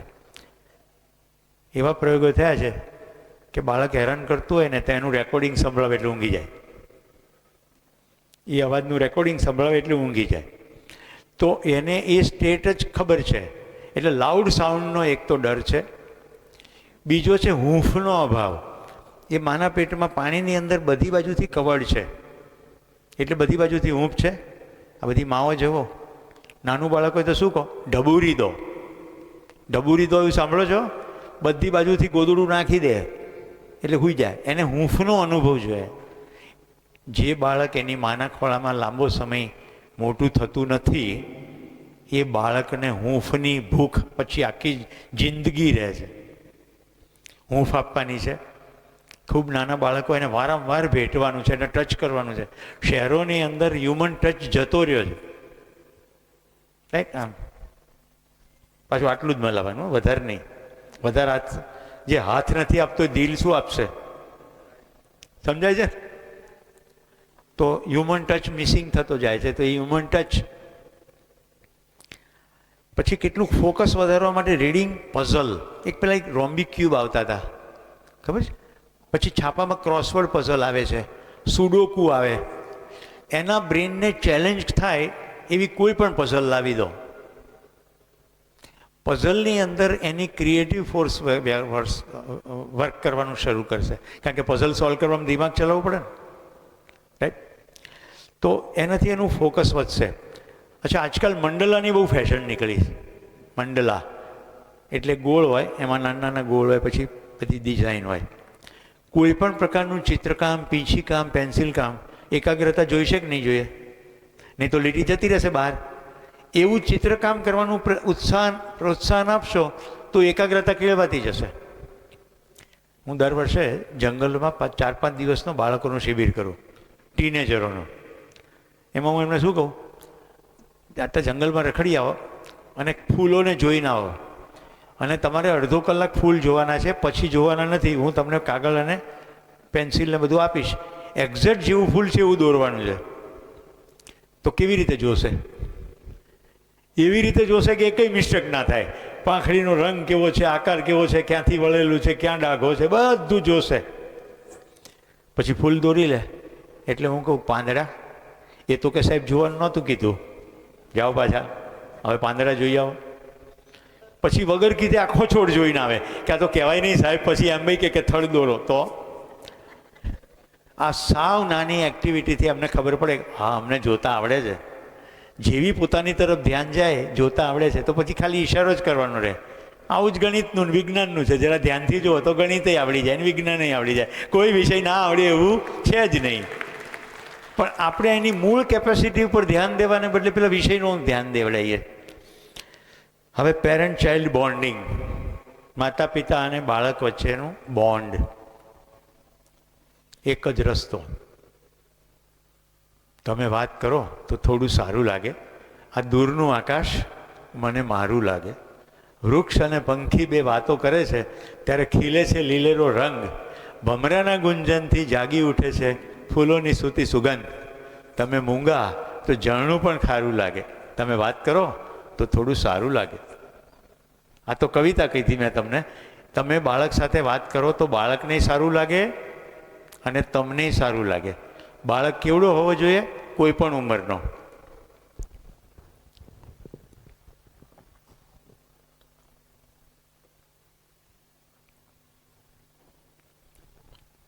આ શું છે? હમણાં જ મેં તમને એક્સરસાઇઝ કરાવી છે એટલે ફરી કરો. આ શું છે? પાણીનો પ્યાલો. આંખોમાં પાણીનો પ્યાલો દેખાય, સમજણમાં શું દેખાય? મને લાગેલી તરસ મારાથી અડધી ઉંમરની બહેનને સમજાય છે. ખ્યાલ આવે છે? મમતાનો ભાવ આને કહેવાય, વાત્સલ્યનો ભાવ આને કહેવાય. મારું પોષણ થાય એ જ્યાંથી આવે એ મમતા છે. આ જોતા આવડી જાય તો બાળક આપણો અનાદર ના કરે. બાપા એટીએમ નથી, પૈસા કમાવાનું મશીન નથી. બાપા વાત્સલ્યનો સોર્સ છે, માતા મમતાનો સોર્સ છે. એવું જોતા આવડવું જોઈએ. આપણને પ્યાલા જ દેખાય છે. ધન્યવાદ બેટા. હું પીશ થોડી વાર પછી ફરી વધારે. તો 15 મિનિટ ઓછામાં ઓછું બાળક સાથે વાત કરવાનું, વિવિધ વિષયની વાત કરો. હવે ઘણા એવું મને પૂછતા હોય છે કે પણ વાત કરવી શું? શું વાત કરવી? રોજ શું વાત હોય? જો બધા હસી રહ્યા છે તો હું કહું કે શું વાત હોય. આજે એક સ્કૂલના સ્ટ્રેટેજિક પ્લાનિંગમાં બેઠા હતા ડીસા. મારો દીકરો તે ભણી લીધું છે, એક સંસ્થાઓના પ્રોબ્લેમ સોલ્વ કરવાનું કામ કરે. મેં એની સાથે બોલીને નહીં, મેસેજથી વાત કરી છે.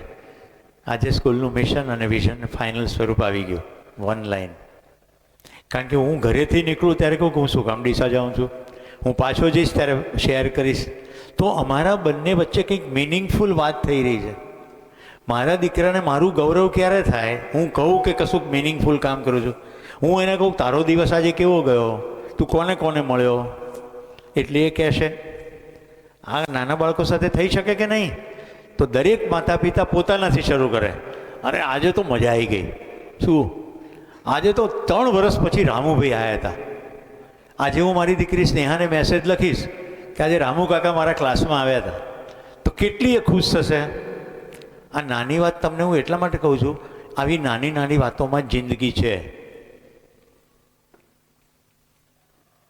જેને નકામી વાતો કહીએ છે ને એમાં જિંદગી છે. તમે એક ફૂલ જોયું, એક પક્ષીનો ટહુકો સાંભળ્યો, સૂર્યોદયમાં વાદળાના કલર જોયો, એનાથી શરૂ કરો કે બેટા તું તો ઊંઘતો તો આજે સવારે ઉઠ્યો ને તો સૂર્યની આગળ એક વાદળું હતું, એનો શેપ આમ ગણપતિ જેવો હતો. મને તો ચિત્ર દોરવાનું મન થઈ ગયું, પણ મારે તો ઓફિસ જવાનું છે. તને ટાઈમ મળે તો એક ચિત્ર દોરજે ને. પેલો સાંજ પડે તમારી રાહ જોશે કે પપ્પાએ ચિત્ર દોરવાનું કીધું હતું, એમની ખુશી આની સાથે સંકળાયેલી છે, ચલો હું દોરું. હવે એની ઉપર વાત થશે.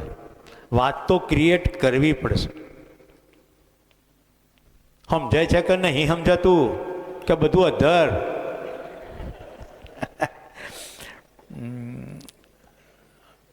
એક ભોજન તો કમસે કમ સાથે જમો. ડેઈલી એક ભોજન સાથે જમવાનું. કેટલાને એવો અનુભવ છે કે જમવા બેસીએ ત્યારે વિવિધ વિષયની ઘરમાં વાત થાય છે? હાથ ઉપર કરો. જમવા કોઈની પણ સાથે જમવા બેસો તો વિવિધ વિષયની વાત થાય છે. તો ફિક્સ કરી દો કે સાથે એકવાર તો જમો. અને મહેરબાની કરીને નિશાળની વાત તમારે શરૂ નહીં કરવાની, એને કરવા દેવાની. તમારે તો તમારેથી જ શરૂ કરવાની કે મારી જિંદગીમાં આવું થયું, અને પોઝિટિવ કહેવાનું. અને કોઈ એક તબક્કે મેચ્યોરિટી લાગે ત્યારે તમારી મૂંઝવણો પણ કહેવાની અને તમારી ફેલ્યોર પણ કહેવાની. મારું કોમન પાછલા 20 વર્ષનો સંવાદનો કોમન ડાયલોગ કહું. મારા બાળકો મને પૂછે, પપ્પા કેવો પ્રોગ્રામ રહ્યો? એટલે જે દિવસે મને નિરાશ આવી હોય ને એ પણ હું કહું કે ઓડિયન્સ બિલકુલ નોન રિસ્પોન્સિવ હતું, રાઈટ? કોઈ પ્રશ્નો જ પૂછ્યા નહીં, મેં પ્રશ્નો પૂછ્યા એનો કોઈએ જવાબ જ આપ્યા નહીં. તો મારા દીકરાને ખબર પડે કે મારા પપ્પા ઓલવેઝ સક્સેસફુલ નથી હોતા, એને પણ મૂંઝવણો હોય છે, એને પણ દુઃખ થાય છે, એ પણ હ્યુમન છે. આપણે ચિત્ર આદર્શ ઊભું કરીએ છીએ. ખ્યાલ આવે છે? ચલો હું તમને મજા પડી જેવી વાત કરું. મારે પોલીસ ડિપાર્ટમેન્ટમાં પ્રોગ્રામ, બધા અમદાવાદના એસપી લેવલના અધિકારીઓ. મેં પ્રોગ્રામ શરૂ કર્યો. સાહેબ 1.5 કલાક સેશન ચાલ્યું, એક પણ પોલીસ અધિકારી મારા એક પણ સવાલનો જવાબ ના આપે. હું કશુંક રમૂજી કહું ને તો કોઈ હશે પણ નહીં, બધા આમ જ. એટલે 1.5 કલાક તો મને કાઠો પડી ગયો. હવે સદભાગ્ય મારા પ્રશાંતચંદ્ર પાંડે, અમદાવાદના પોલીસ કમિશનર, એ પણ ક્લાસમાં હતા. એટલે ચાની રિસેસ પડી એટલે મેં કહ્યું, સાહેબ આવી રીતે 3 દિવસ તાલીમ થોડી થાય. મારે તાલીમ કરવી હોય તો હું પૂછું એનો જવાબ આવવો જોઈએ, નહીં તો આગળ કેવી રીતે ચલાવું? આખી કથા થોડી છે. મને કે ભાઈ મેરી ભૂલ હો ગઈ. મેં કહ્યું શું ભૂલ હો ગઈ? અમારે કે પોલીસ ડિપાર્ટમેન્ટમાં છે ને બધી વસ્તુનો હુકમ કરવા પડે, હુકમ વગર કશું ના થાય. કે એ કેવું તો કે જુઓ હું હુકમ કરું. જેવી ચા પતી ને એટલે કે प्रश्न पूछने का हुक्म है और सभी सवालों के जवाब देने का हुक्म है और मेरी उपस्थिति में भी कुछ भी बोलने का हुक्म है. नहीं तो नियम एवो कि वरिष्ठ अधिकारी हो એટલે નીચેનો અધિકારી કશું બોલે નહીં, જે રમૂજ થઈ જાય. તો આવી ઘટનાઓ ઘટે તો ટ્રેનર કે શિક્ષક તરીકે મારે કહેવું પડે તો કેવું, રાઈટ? ચિંતન શિબિર સાંભળ્યું છે ને? ચિંતન શિબિર એક્સપર્ટ તરીકે સરકાર બોલાવે. ચિંતન શિબિર, શિબિરનો સમય લખેલો 9:30. 11:30 સુધી હું એકલો, સરકાર ગાયબ. તો ઉર્જાથી ઉભરાતા હોઈએ, ઉત્સાહથી આવ્યા હોઈએ, આખા ડિપાર્ટમેન્ટમાં ફરક પાડવાનો આમ જોશ હોય અને ઓડિયન્સ જ કોઈ ના હોય. મેં કોઓર્ડિનેટર કીધું શું છે? એ તો કે આવું જ હોય, અમારે લેટ જ ચાલે. મેં કીધું કામ કરો, કાલનું શું છે? તો કે નહીં, કાલથી પછી રાગે રાગે થઈ જાય. આજ પહેલો દિવસ છે ને, કેટલાક તો હજી પ્રવાસમાં હશે, નહીં આવ્યા હોય. એટલે પછી મને રમૂજ પડી ગઈ. જ્યારે શિબિર હોય ત્યારે કહું હું રૂમમાં છું, જ્યારે બધા આવી જાય ત્યારે બોલાવજો. ખ્યાલ આવે છે હું શું કહી રહ્યો છું? મારી કથા નથી કરી રહ્યો. તમારે ઘરમાં વાત શરૂ કરવા માટે તમારી જિંદગી લઈ આવવાની, એટલે એમની તરફથી એનો રિસ્પોન્સ શરૂ થઈ જશે. પછી appreciate the child for the small achievement. નાના નાના એચિવમેન્ટ માટે એની પ્રશંસા કરવાની. કંઈક તો સારું કર્યું હોય કે નહીં દિવસમાં, કે આ તે સરસ કર્યું. આપણે છે ને ટોકવાની ટેવ પડી ગઈ છે. આ બરાબર નથી કર્યું, તે બરાબર નથી કર્યું, પણ શું બરાબર કર્યું છે એ તો કહેવાય કે નહીં? ટિફિન આપ્યું, ઘરે બાળક ડબ્બો પાછો લાવ્યો, એની અંદર થોડુંક પડ્યું છે. હવે આ માં શું કરે? આટલું ટિફિન આપ્યું તો એટલું ના ખાધું? અરે વિચારો, એણે ફેંકી નથી દીધું, પાછું લાવ્યો છે. એપ્રિશિએટ કરો કે ખવાય એટલું ખાધું, તું પાછું લાવ્યો, તું સારો બાળક છે. સમજાય છે? બધી જગ્યાએ ટોકવાની જગ્યાએ સારું દેખાવા ઈચ્છો તો દેખાય જ.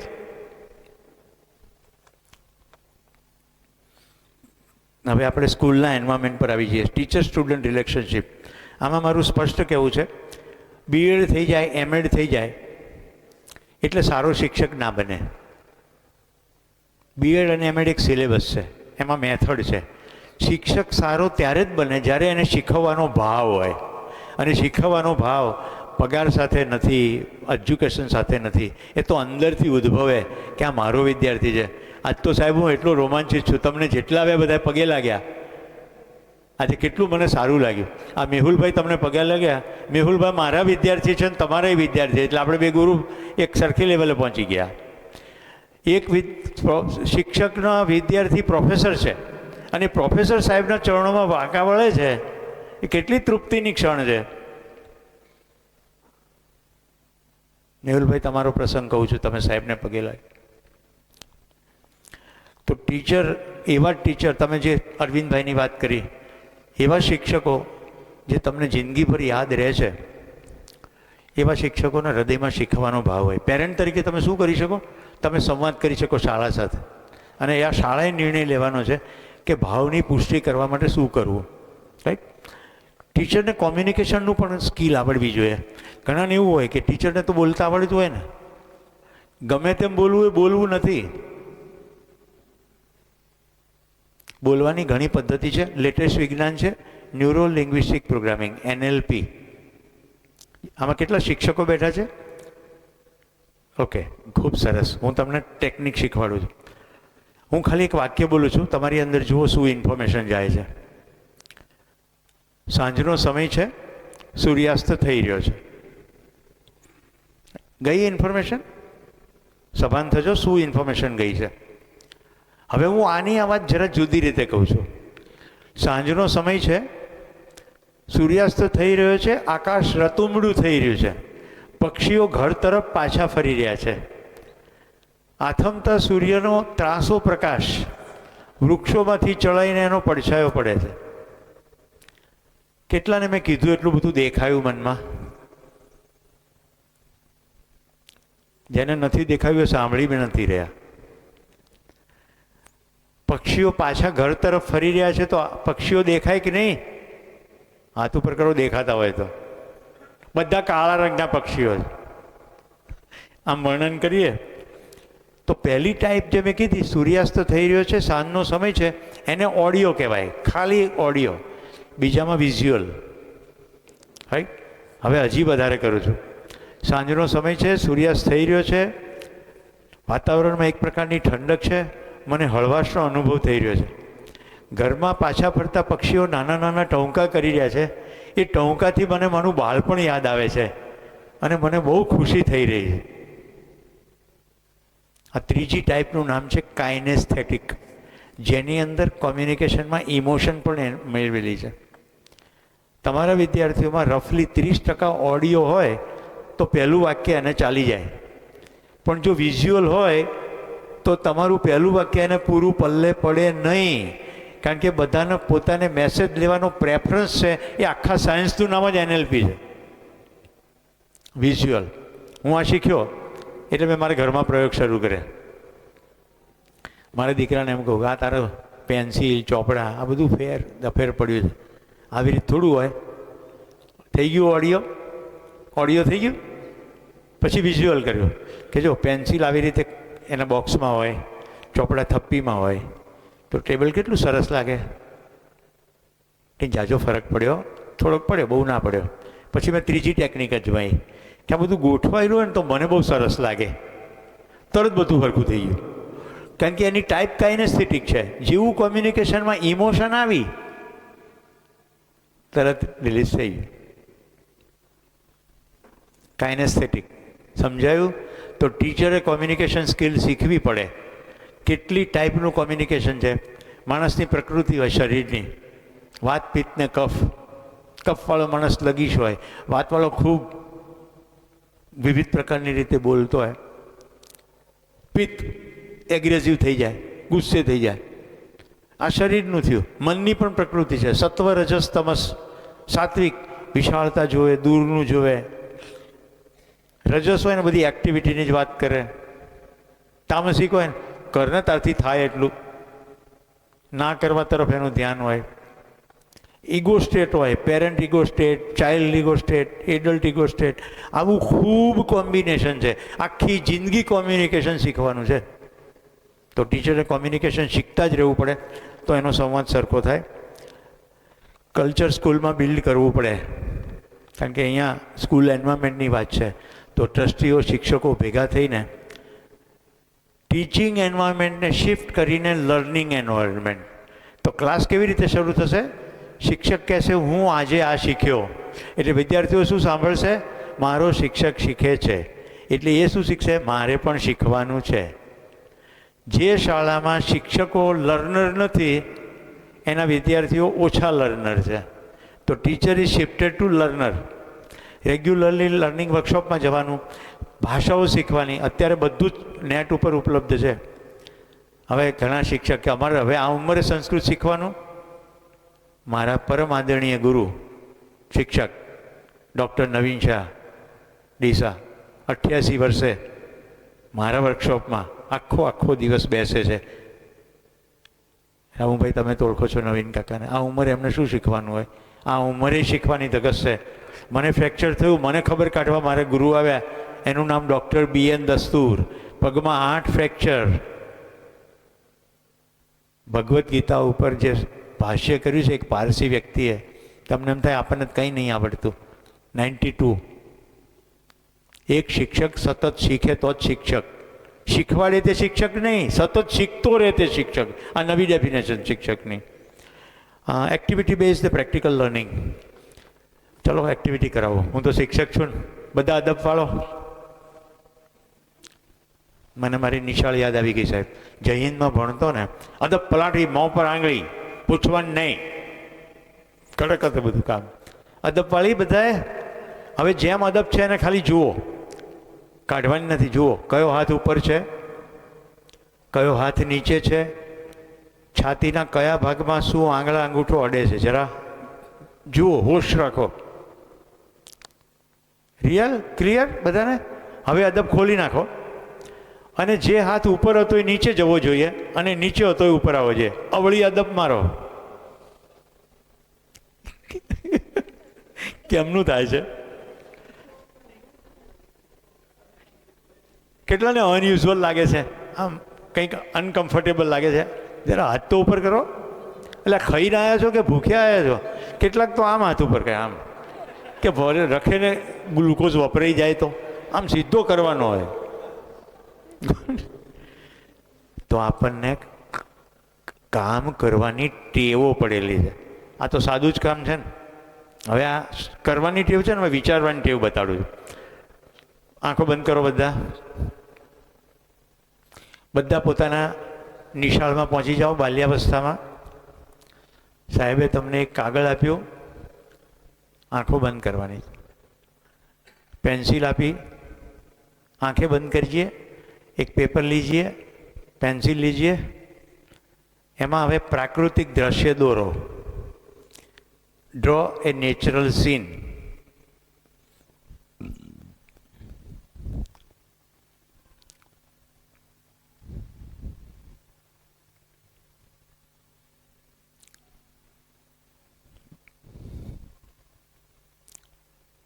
થોડું ઝડપથી દોરવાનું છે, બહુ જાજો સમય નથી.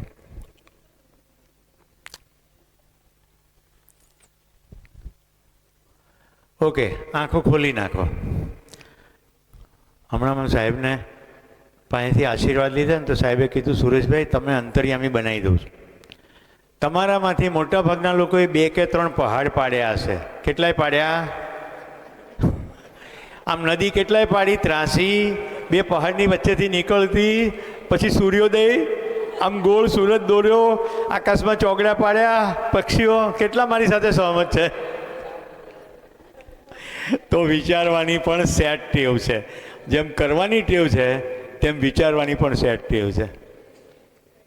હવે આવી ટેવો છે આપણી, અને આપણા બાળકને રાતોરાત આપણે બદલી કાઢવો છે. બદલાય? બદલાય, ધીમે ધીમે બદલાય. એની પણ નવી ટેવો કેળવવી પડે. એટલે પોતાનાથી શરૂઆત થાય. Activity base learning. સ્કૂલે શું કરવું પડે? બધું જ લર્નિંગને એક્ટિવિટીમાં ટ્રાન્સફર કરી નાખવાનું. એટલે બે વસ્તુ થાય, એક નવું ડુઈંગ આવે અને નવું થિંકિંગ આવે. નવું ડુઈંગ એટલે નવું કશું કરવાનું આવે એક્ટિવિટીમાં, અને એની સાથે નવો વિચાર આવે.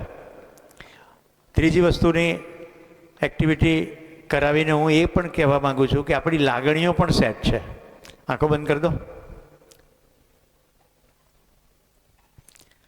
ઉમેશભાઈ તરફથી ઘોષણા કરવામાં આવી છે, આંખો બંધ રાખવાની છે, કે આજનો આ કાર્યક્રમ પત્યા પછી અહીંયા આવેલા તમામ વાલીઓ માટે બહાર બસ તૈયાર છે, અને પાલનપુરના બેસ્ટ રેસ્ટોરન્ટમાં બધાને અત્યારે ગરમ ગરમ મસ્ત જમવા લઈ જવાના છે. આજે તમે આ કાર્યક્રમમાં 8 વાગે આવવાનું હતું, એટલે 6:30-7ની આજુબાજુ ખાધું હશે, એટલે સરસ ભૂખ બી લાગી છે. બધા રાજી થઈ ગયા કે ઉમેશભાઈ તરફથી આ સારું ગોઠવાયું. કાર્યક્રમ પતી ગયો, સુરેશભાઈનો આભાર વિધિ થઈ ગયો. આ હોલ છોડીને તમે બસમાં બેઠા, આ બસ ઉપડી, બસ રેસ્ટોરન્ટમાં પહોંચી, તમે ઉતર્યા. સરસ ગાર્ડન રેસ્ટોરન્ટ છે, 6-6ના ટેબલ ગોઠવાયેલા છે. એક ટેબલની ફરતે તમે બી તમારા સાથે આવેલાની સાથે ગોઠવાઈ ગયા. તમે જોયું તો ટેબલના સેન્ટરમાં પેલી ગ્રીન સલાડની પ્લેટ છે, એમાં હમણાં તાજી કાપેલી કેરીઓ છે, કાંદા છે, અને લીંબુની સરસ ગ્રીન લીંબુની ચીરી છે. તમને એકદમ મૂડ આવી ગયો, તમે એક લીંબુની ચીરી ઉઠાવી અને મોઢામાં એ આખી ચીરી નીચોવી દીધી. આંખો ખોલી દો. કેટલા લોકોને મોઢામાં રસ પડ્યો છે? જરા હાથ ઉપર સરખો. જોયું? ક્યાં રેસ્ટોરન્ટ? ઉમેશભાઈ તો આ બેઠા. કેવળ વિચાર કરતાં કરતાં તમારી લાગણી પણ તમારા શરીર ઉપર પણ અસર કરી દીધી. લાગણી શેની થઈ? એક મધુરતાની, એક ટેસ્ટની, અને જીભમાં રસ પણ આવી ગયો. ખ્યાલ આવે? તો એક્ટિવિટીની રીતે બધું શીખવાડી શકાય. આ મેં તમને એક્ટિવિટી કરીને બતાડ્યું. ઓકે, એકેડેમિક ઇન્ટરેસ્ટ અને ઓવરઓલ ડેવલપમેન્ટ. હવે આવ્યું ઓવરઓલ ડેવલપમેન્ટ. તો પહેલાં ઓવરઓલ ડેવલપમેન્ટ સમજીએ. કોઈ પણ વ્યક્તિને પોતાનું શરીર છે, એટલે પહેલું ડેવલપમેન્ટ એનું સ્વસ્થ શરીર. હા કે ના? સ્વસ્થ શરીર માટે 4 અગત્યના ડાયમેન્શન છે: આહાર, વિહાર, આરામ અને વ્યાયામ.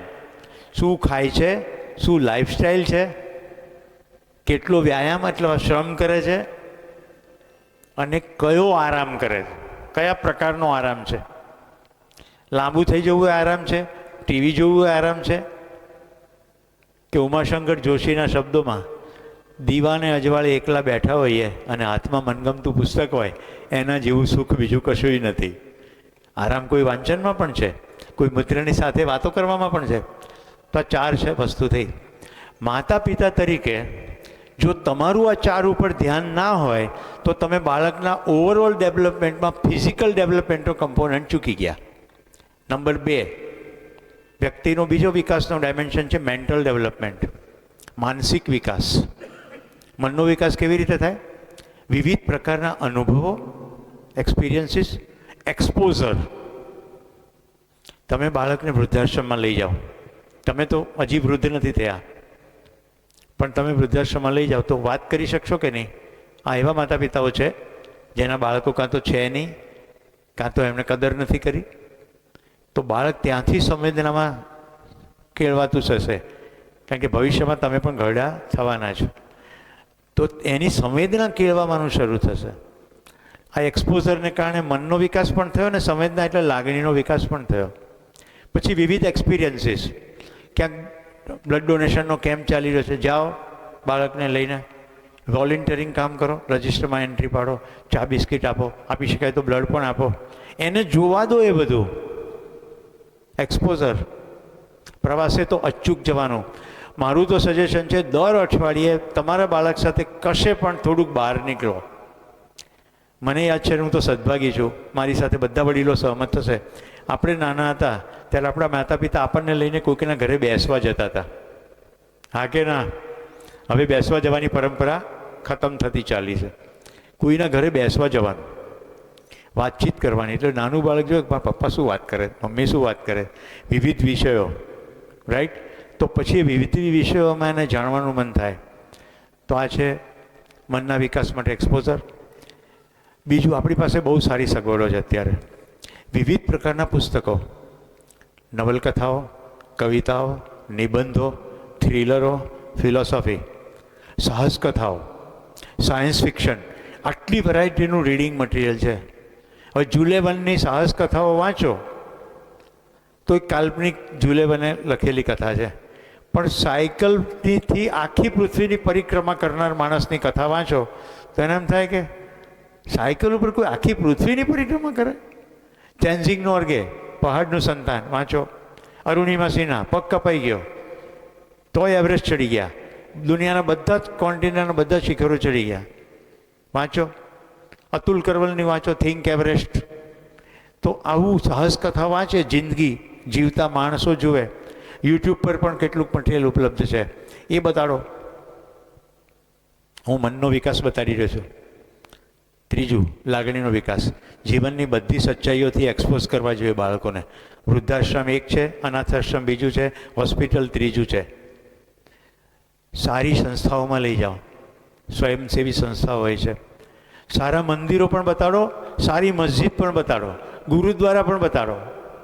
એને સમજાવો કે આની અંદર આવું છે, આની અંદર આવું છે, આ ડિફરન્સ છે, સરવાળે બધા સત્યની ખોજમાં છે. તો એની અંદર એ પ્રકારની કેળવણી થશે જેને ટોલરન્સ કહેવાય છે. અત્યારે આપણી અંદર અસહિષ્ણુતા થઈ ગઈ છે, રાઈટ? એક ફેશન ઉપડી છે, અમુક કોમની સામે તો વિરોધ જ બોલવાનું. મને આજ સુધી સમજાયું નથી આપણાથી સરદારજી ઉપર જોક કેવી રીતે થાય, જ્યારે કે આપણા માટે સરદાર ભગતસિંહ ફાંસીએ લટકી ગયા હતા, આપણે આઝાદીનો શ્વાસ લઈ રહ્યા છે. આવી સમજણ પડે તો સરદારજી ઉપર જોક થાય નહીં. કેટલાને મારી વાત સમજાય છે, રાઈટ? તો મનનો વિકાસ અને લાગણીનો વિકાસ, આ ઓવરઓલ ડેવલપમેન્ટના ફંડામેન્ટલ 3 છે. એનું અભિવ્યક્તિ ક્યાં છે? અંગત લાઈફ, વ્યવસાયિક લાઈફ, સામાજિક લાઈફ અને આધ્યાત્મિક લાઈફ. એ મોટો થતાં થતાં આ 4 ક્ષેત્રોમાં પોતાની જાતને વ્યક્ત કરશે. તો આ બધું આમાં ખૂબ ડિટેલિંગ કરી શકાય એવું છે, પણ સમય જોતાં મેં તમને ખાલી ક્ષેત્રો બતાવ્યા. Okay, study in short and effective slot. 2 કરવાનું છે. રોજ વાંચવાનું, રોજ ખાલી પાઠ્યપુસ્તક જ નહીં વાંચવાનું, રોજ વાંચવાનું, કશું પણ વાંચવાનું. એટલે શું થાય? વાંચવામાં એક્સપર્ટીઝ આવે, વાંચવામાં રસ પડે તો પાઠ્યપુસ્તક એમાંનો એક ભાગ છે. આપણી માઓ અને બાપાઓ શું કરે ખબર? વાંચવા બેસ એટલે એનું સ્ટડીનું જ વાંચવા બેસ, જાણે કે એનો જન્મ આ 5 વિષયો વાંચવા જ થયો છે, એને બીજું કશું વાંચવાનું હોય જ નહીં. કેવું કહેવાય? એને કહેવું પડે ચલો વાંચીએ, પછી તમે વાંચતા હોય એ વાંચે, એમાં પાઠ્યપુસ્તક આવી જાય પણ બીજું બધું ઘણું આવે. આ કેના જેવું છે? વાંચવાનો શોખ કેળવાય ને તો પછી બધું વાંચી શકે. આપણે ફિક્સ કર્યું કે આ જ વાંચવાનું છે તો વાંચવાનો શોખ કેળવાતો નથી. મને અમૃતભાઈ મોઢ નામના મણિનગરની સ્વામિનારાયણ સ્કૂલના શિક્ષક મળ્યા 8મા ધોરણમાં. લાઇબ્રેરીની પીચઅપ ચાવી આપી કે લાઇબ્રેરીના પીરિયડમાં બધાને ચોપડા ઇસ્યુ કરવાના અને રજિસ્ટરમાં નોંધવાના કે ભાઈ ગિરીશભાઈ ના આપ્યું, સતીશભાઈ ના આપ્યું, ઉમેશભાઈ ના આપ્યું, અને પછી મૂકી આવવાના. આવું દર ગુરુવાર કરવાનું. આવું મારું કામ ચાલ્યું. એક દિવસ સાહેબ કે બેટા તું બધાને ઇસ્યુ કરે છે, તું વાંચે છે? જો એક પ્રશ્ન, એક માણસ, એક શિક્ષકનો જન્મ થઈ રહ્યો છે 8મા ધોરણમાં. મેં કહ્યું સાહેબ વાંચું છું ને. કેવી રીતે વાંચે છે? ગુરુવારે ઇસ્યુ કરું છું, શનિવારે અડધો દિવસ હોય છે, ગુરુવારે રાતે વાંચું, શુક્ર વાંચું અને શનિ અડધા દિવસમાં તો પૂરી કરી નાખું. હવેનો પ્રશ્ન મહત્ત્વનો છે, પછી તું શું કરે છે? પછી સાહેબ હું ગુરુવારની રાહ જોઉં છું. લે આ બીજી ચાવી, આજથી તારી જોડે રાખજે. તારું પુસ્તક વંચાઈ જાય એટલે તારે જાતે લાઇબ્રેરીમાંથી પુસ્તક લઈ લેવાનું, રજિસ્ટરમાં એન્ટ્રી કરવાની અને તારે જ્યારે વાંચવું હોય ત્યારે વાંચવાનું. લાઇબ્રેરી પીરિયડની રાહ જોવાની નહીં. સાહેબ 10મા ધોરણ સુધીમાં મણિનગરની સ્વામિનારાયણ સ્કૂલની આખી લાઇબ્રેરી મેં વાંચી નાખી. કેટલું વાંચતો હોઈશું? ધોરણ 8, 9 અને 10. અત્યારે મને ઉમેશભાઈ સવારમાં એક કપ ચા પીવડાવી દે, બપોરે જમાડી દે, સાંજે થોડું ફળ ફળાદી ખવડાવી દે. 24 કલાકમાંથી આટલું 6 કલાક જો કરી દે તો હું 18 કલાક અમે જેટલા વિષયો કીધા બધા વિષયનું વાંચું છું, વાંચી શકું છું ને એન્જોય કરું. ફિલોસોફી આપું તોય મજા પડે, કવિતામાંય મજા પડે, લલિત નિબંધમાંય મજા પડે. બધી ક્રેડિટ અમૃતભાઈ મોટ સાહેબને જાય છે. એક શિક્ષક શું કરી શકે? એક બીજા શિક્ષકનો જન્મ કરાવી દીધો એમણે. કારણ કે એક શિક્ષક શીખનારો ના હોય તો બીજાને શીખવાડે નહીં. હું સતત વાંચું છું એટલે સતત શીખતો રહું છું, એટલે હું સતત તાજો રહું છું, ઉત્સાહિત રહું છું. આજ સુધી મને શીખવવાનો ઉત્સાહ કદી ઓછો થયો નથી. શીખવતા મને કદી થાક લાગતો નથી. મારું ગળું દુખે, મને થાક લાગતો નથી. હું ગળું નથી. મારા શરીરમાં એક ભાગનું નામ ગળું છે. ઓકે, હા. ઇફેક્ટિવ સ્લોટ, આ બધું મજા પડે એવું છે. લાંબા દિવસો હોય ને, શનિ રવિ ઘરે હોય ને બાળકને વાંચવાનું હોય તો એને કહેવાનું 25-30 મિનિટ વાંચ, પછી પાણી પી, આંટો મારી આય, પેશાબ કરી આય. ટુકડા ટુકડામાં, કન્ટિન્યુઅસ નહીં બેસવાનું. રાઈટ? 25 મિનિટ વાંચો, 5 મિનિટ બ્રેક લો, તો એને બોર્ડમ આવશે નહીં. બીજું, વિષય બદલતા રહેવાના. લાંબુ વાંચો ને, પરીક્ષા આવે વાંચવું પડે ને, તો વિષય બદલતા રહેવાના. પહેલાં ગણિત કર્યું, પછી રિસર્ચ પાડી, વિજ્ઞાન કર્યું, એટલે કંટાળો નહીં આવે, બોર્ડમ નહીં આવે. વીકલી કોઈ સ્કિલ એક્ટિવિટી સ્કૂલમાં થાય, પ્રોજેક્ટ થતા જ હશે, ડિબેટ છે, પ્રયોગશાળા છે, આ બધું મહત્ત્વનું છે. સિલેબસના પ્રયોગો તો છે જ, બીજા પ્રયોગો પણ કરી શકાય. સ્કૂલે કરી શકે, ઘર પણ કરી શકે. હવે બધું જ નેટ ઉપર ઉપલબ્ધ છે, સાયન્સના નાના નાના એક્સપેરિમેન્ટ. હવે છેલ્લો પોઈન્ટ, જેની બધી મેં વાત તો કરી જ દીધી છે, છતાંય જનરલ પેરેન્ટિંગ ગાઈડલાઇન. તો પહેલું મેં પ્રોગ્રામના પ્રારંભમાં કીધું, મહેરબાની કરીને તમારા બાળક પાસેથી એના માતા પિતા છીનવી લેશો નહીં. માં છો તો માં રહો, બાપા છો તો બાપા રહો. શિક્ષક બનવાની જરૂર નથી, એ કામ શેડા કરે જ છે. જે શીખવવાનું છે માતા પિતા થઈને શીખવવાનું. ક્લિયર? નિશાળમાં શું છે? મર્યાદા છે. પીરિયડ શરૂ થાય 9 વાગે,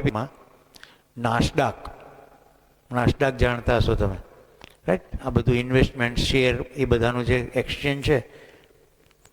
અમદાવાદ, ભાઈનું નામ દુષ્યંત જોશી, એના દીકરાનું નામ યજ્ઞ. યજ્ઞ અત્યારે નાસડાકના ચેરમેનનો એડવાઇઝર છે.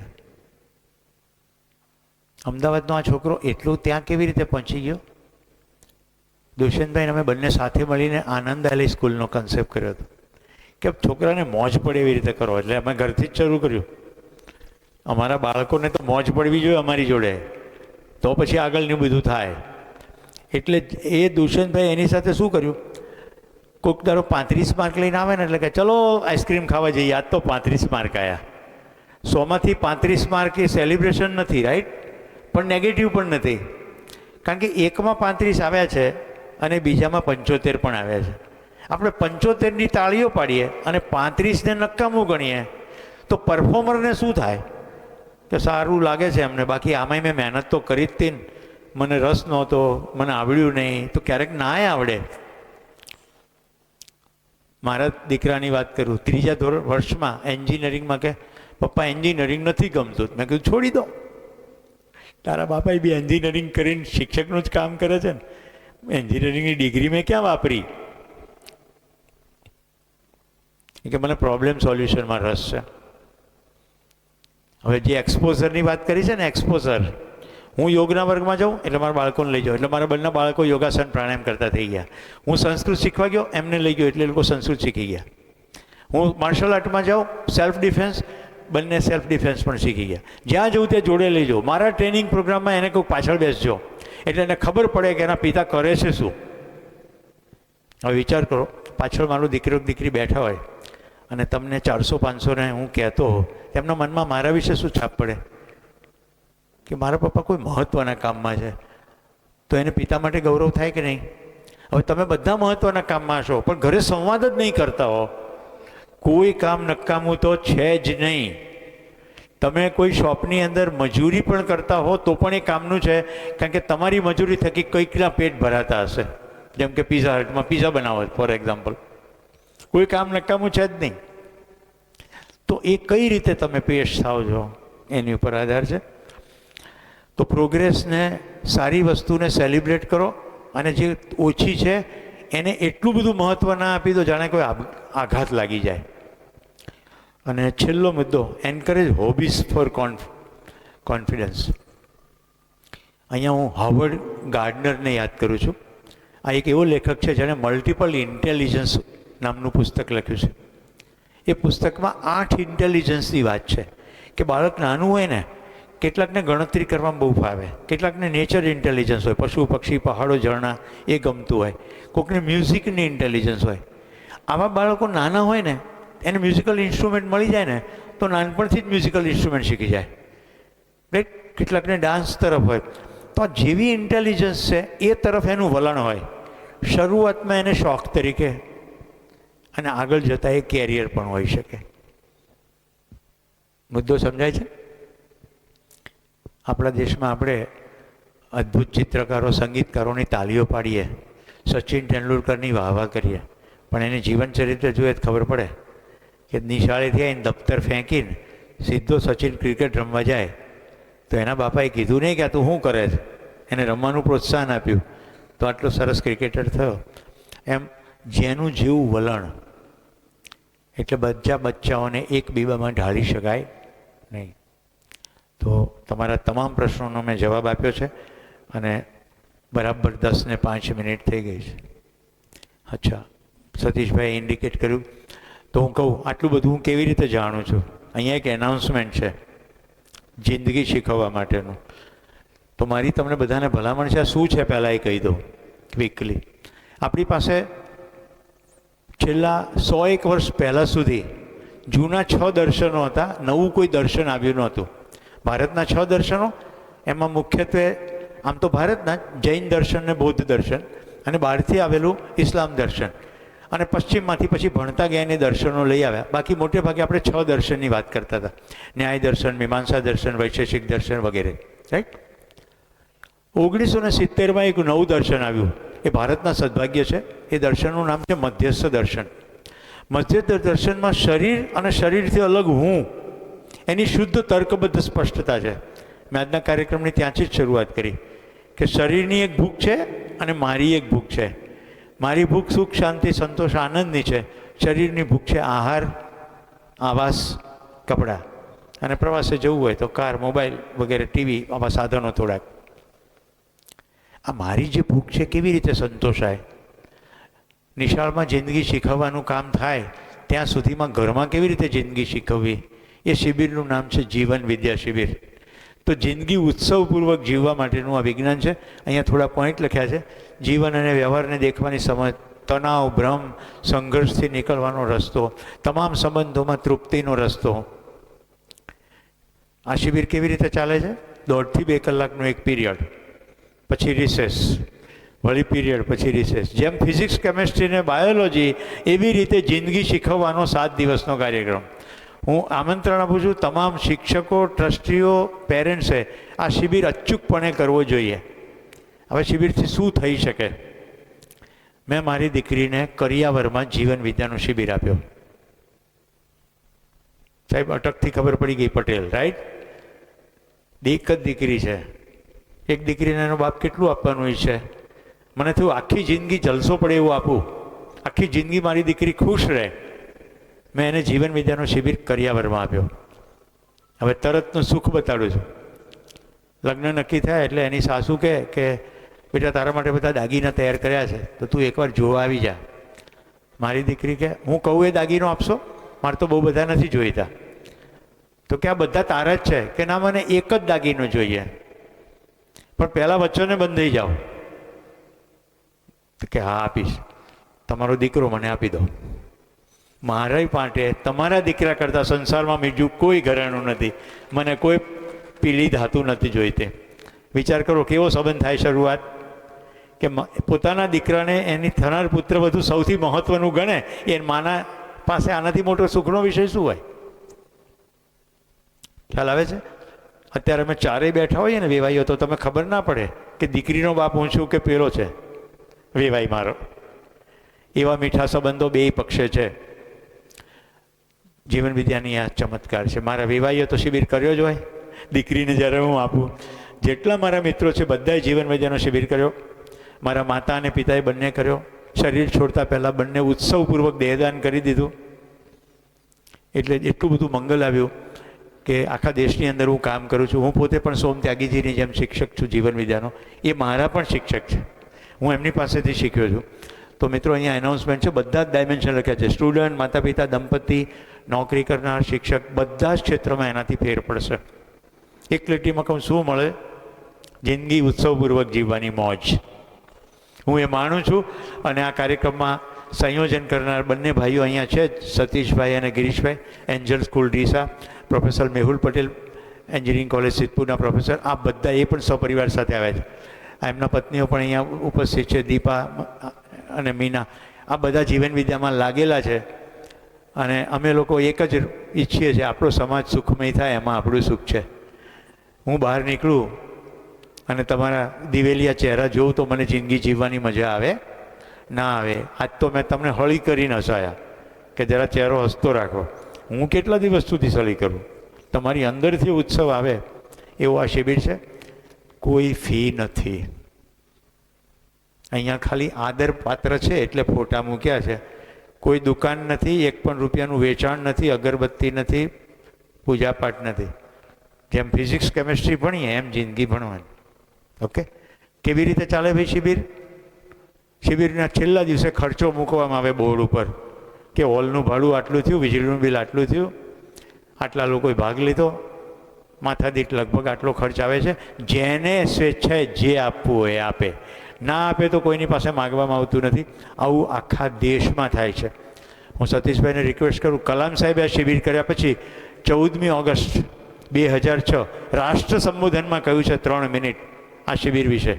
એનાથી દેશના 6 આઈઆઈટીયુમાં શિબિરો શરૂ થયા. આજે all India council on technical education અંતર્ગત દેશની તમામ એન્જિનિયરિંગ કોલેજના પહેલા સેમેસ્ટરના વિદ્યાર્થીઓને આ ભણવામાં આવે છે. પહેલા સેમેસ્ટરમાં આ મેન્ડેટરી છે. એટલે ધીમે રહીને આપણા શિક્ષણ વિભાગે અત્યારે એની પર કામ શરૂ કર્યું છે. આવનારા દિવસોમાં શિક્ષણ નીતિમાં તો આવી જ ગયું છે. તમે શિક્ષણ નીતિની ચોપડી ખોલશો તો એમાં હ્યુમન વેલ્યુઝ અને લાઈફ સ્કિલ શબ્દ છે. એ આ જ છે. અમે સિલેબસ આપ્યો છે તો અમે મથી રહ્યા છીએ. તમે શિબિર કરો તો સરકાર લાવે એ પહેલાં તમારા ઘરમાં ઉત્સવ ચાલુ થઈ જશે. એટલું સિમ્પલ છે. જે 7 દિવસનો કાર્યક્રમ છે તમે કોન્સન્ટ્રેટેડ કરશો, નિશાળમાં એને પીરિયડમાં ધીમે ધીમે ભણાવાશે, તો આ બધાના જિંદગીમાં ઉત્સવ આવે એવી શુભેચ્છાઓ સાથે તમામ ટ્રસ્ટીઓનો, શિક્ષકોનો, બધાનો, આયોજકોનો ખૂબ ખૂબ આભાર. ધન્યવાદ. પડીએ તો તમે જોયું ને, મોજે દરિયા. એક શિક્ષકની તૃપ્તિ એમાં જ હોય છે, પોતાને મળ્યું તે વહેંચવું. ગમતું હોય તો ગુંજે ના ભરીએ, ગમતાનો કરીએ ગુલાલ. Thank you. ધન્યવાદ. શિબિર નહીં કરીએ ત્યાં સુધીથી ખાલી શબ્દો જ છે. શિબિર કર્યા પછી જે જીવનમાં ફરક પડે છે એ છોડશે જ નહીં તમને. તો બધાને ખાસ આમંત્રણ છે કે અદ્ભુત શિબિર છે આપણા માટે. જનરલી એક સિમ્પલ એક્ઝામ્પલ મૂકી દઉં. માની લો કે તમારું બાળક બીમાર થયું અને ડૉક્ટરે કીધું કે ભાઈ તમારે 10 દિવસ હોસ્પિટલમાં રહેવું પડશે. તો આમાંથી કેટલા જણા ના પાડે? ઇમરજન્સી છે, બહુ બીમાર છે, તો બધા જ રહેશે ને, સ્વાભાવિક છે. હું હોઉં તો બી રહું. પણ મારા બાળકની, એ તો શરીરની સમસ્યા થઈ ગઈ. હવે મારા બાળકની અને મારી પરિવારની માનસિક સમસ્યા માટે હું કેટલા દિવસ હાલી શકું? માનસિક બીમારી મોટી કે શારીરિક બીમારી મોટી? ઓકે, એના માટે મારું ડેડિકેશન કેટલું, એના માટે મારી તૈયારી કેટલી? આ ક્વેશ્ચનનો જવાબ પણ તમે જાતે જ વિચારજો. તો ખાસ શિબિર માટે આમંત્રણ છે. માનસિકતા માટે, સ્વસ્થ માનસિકતા માટેનું એક શ્રેષ્ઠ અદ્ભુત દર્શન એટલે જીવન વિદ્યા છે, મધ્યસ્થ દર્શન છે. ધન્યવાદ. અને એનો QR કોડને હું તમને મોકલી આપીશ. Thank you very much.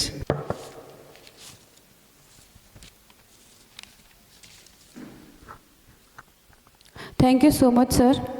आपके विचारों ने केवल हम सबको प्रेरित किया बल्कि पेरेंटिंग को लेकर हमारी सोच में एक नई रोशनी भी जगाई. आज के सेशन में वैल्यूज़, अंडरस्टैंडिंग, कम्युनिकेशन और चाइल्ड साइकोलॉजी के बारे में आपने जो बातें रखी वह हर पेरेंट के लिए जीवन भर काम आने वाली सीख है. हम सबकी जिम्मेदारी है कि हम अपने बच्चों के माइंड, हार्ट और लाइफ तीनों का सशक्त बनाएं. और सर ने हमें यह याद दिलाया कि पेरेंटिंग कोई रेस्पॉन्सिबिलिटी नहीं बल्कि एक ब्यूटीफुल जर्नी है. आज का यह अवसर आपके मार्गदर्शन से सच में समृद्ध हो गया. Once again thank you sir. Now I would like to call Shri JB Prajapati sir for votes of thank.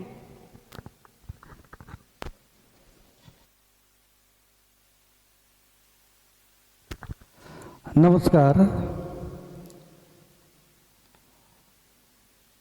આદરણીય સુરેશભાઈ પટેલ સાહેબ, આચાર્ય સંઘના સમગ્ર ગુજરાત રાજ્યના આચાર્ય સંઘના મંત્રી માન્ય શ્રી ઉમેશભાઈ પટેલ સાહેબ, અમારા સૌના માર્ગદર્શક, અમને ઘડનારા આદરણીય શ્રી KP જોશી સાહેબ, સંસ્થાના દુરાવાહક માન્ય શ્રી ગિરીશભાઈ અમીન સાહેબ અને માન્ય શ્રી KT ઠક્કર સાહેબ, અહીંયા ઉપસ્થિત આદરણીય તમામ સુજ્ઞ વાલી મિત્રો, વિદ્યાર્થી ભાઈઓ અને બહેનો,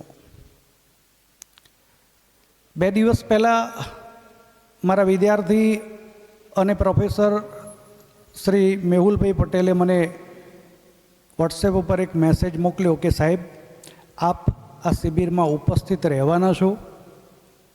અને ત્યારે જ પહેલીવાર મને માન્ય શ્રી ડૉક્ટર સુરેશભાઈ પટેલ સાહેબ વિશે કંઈક જાણવાની ઉત્કંઠા થઈ.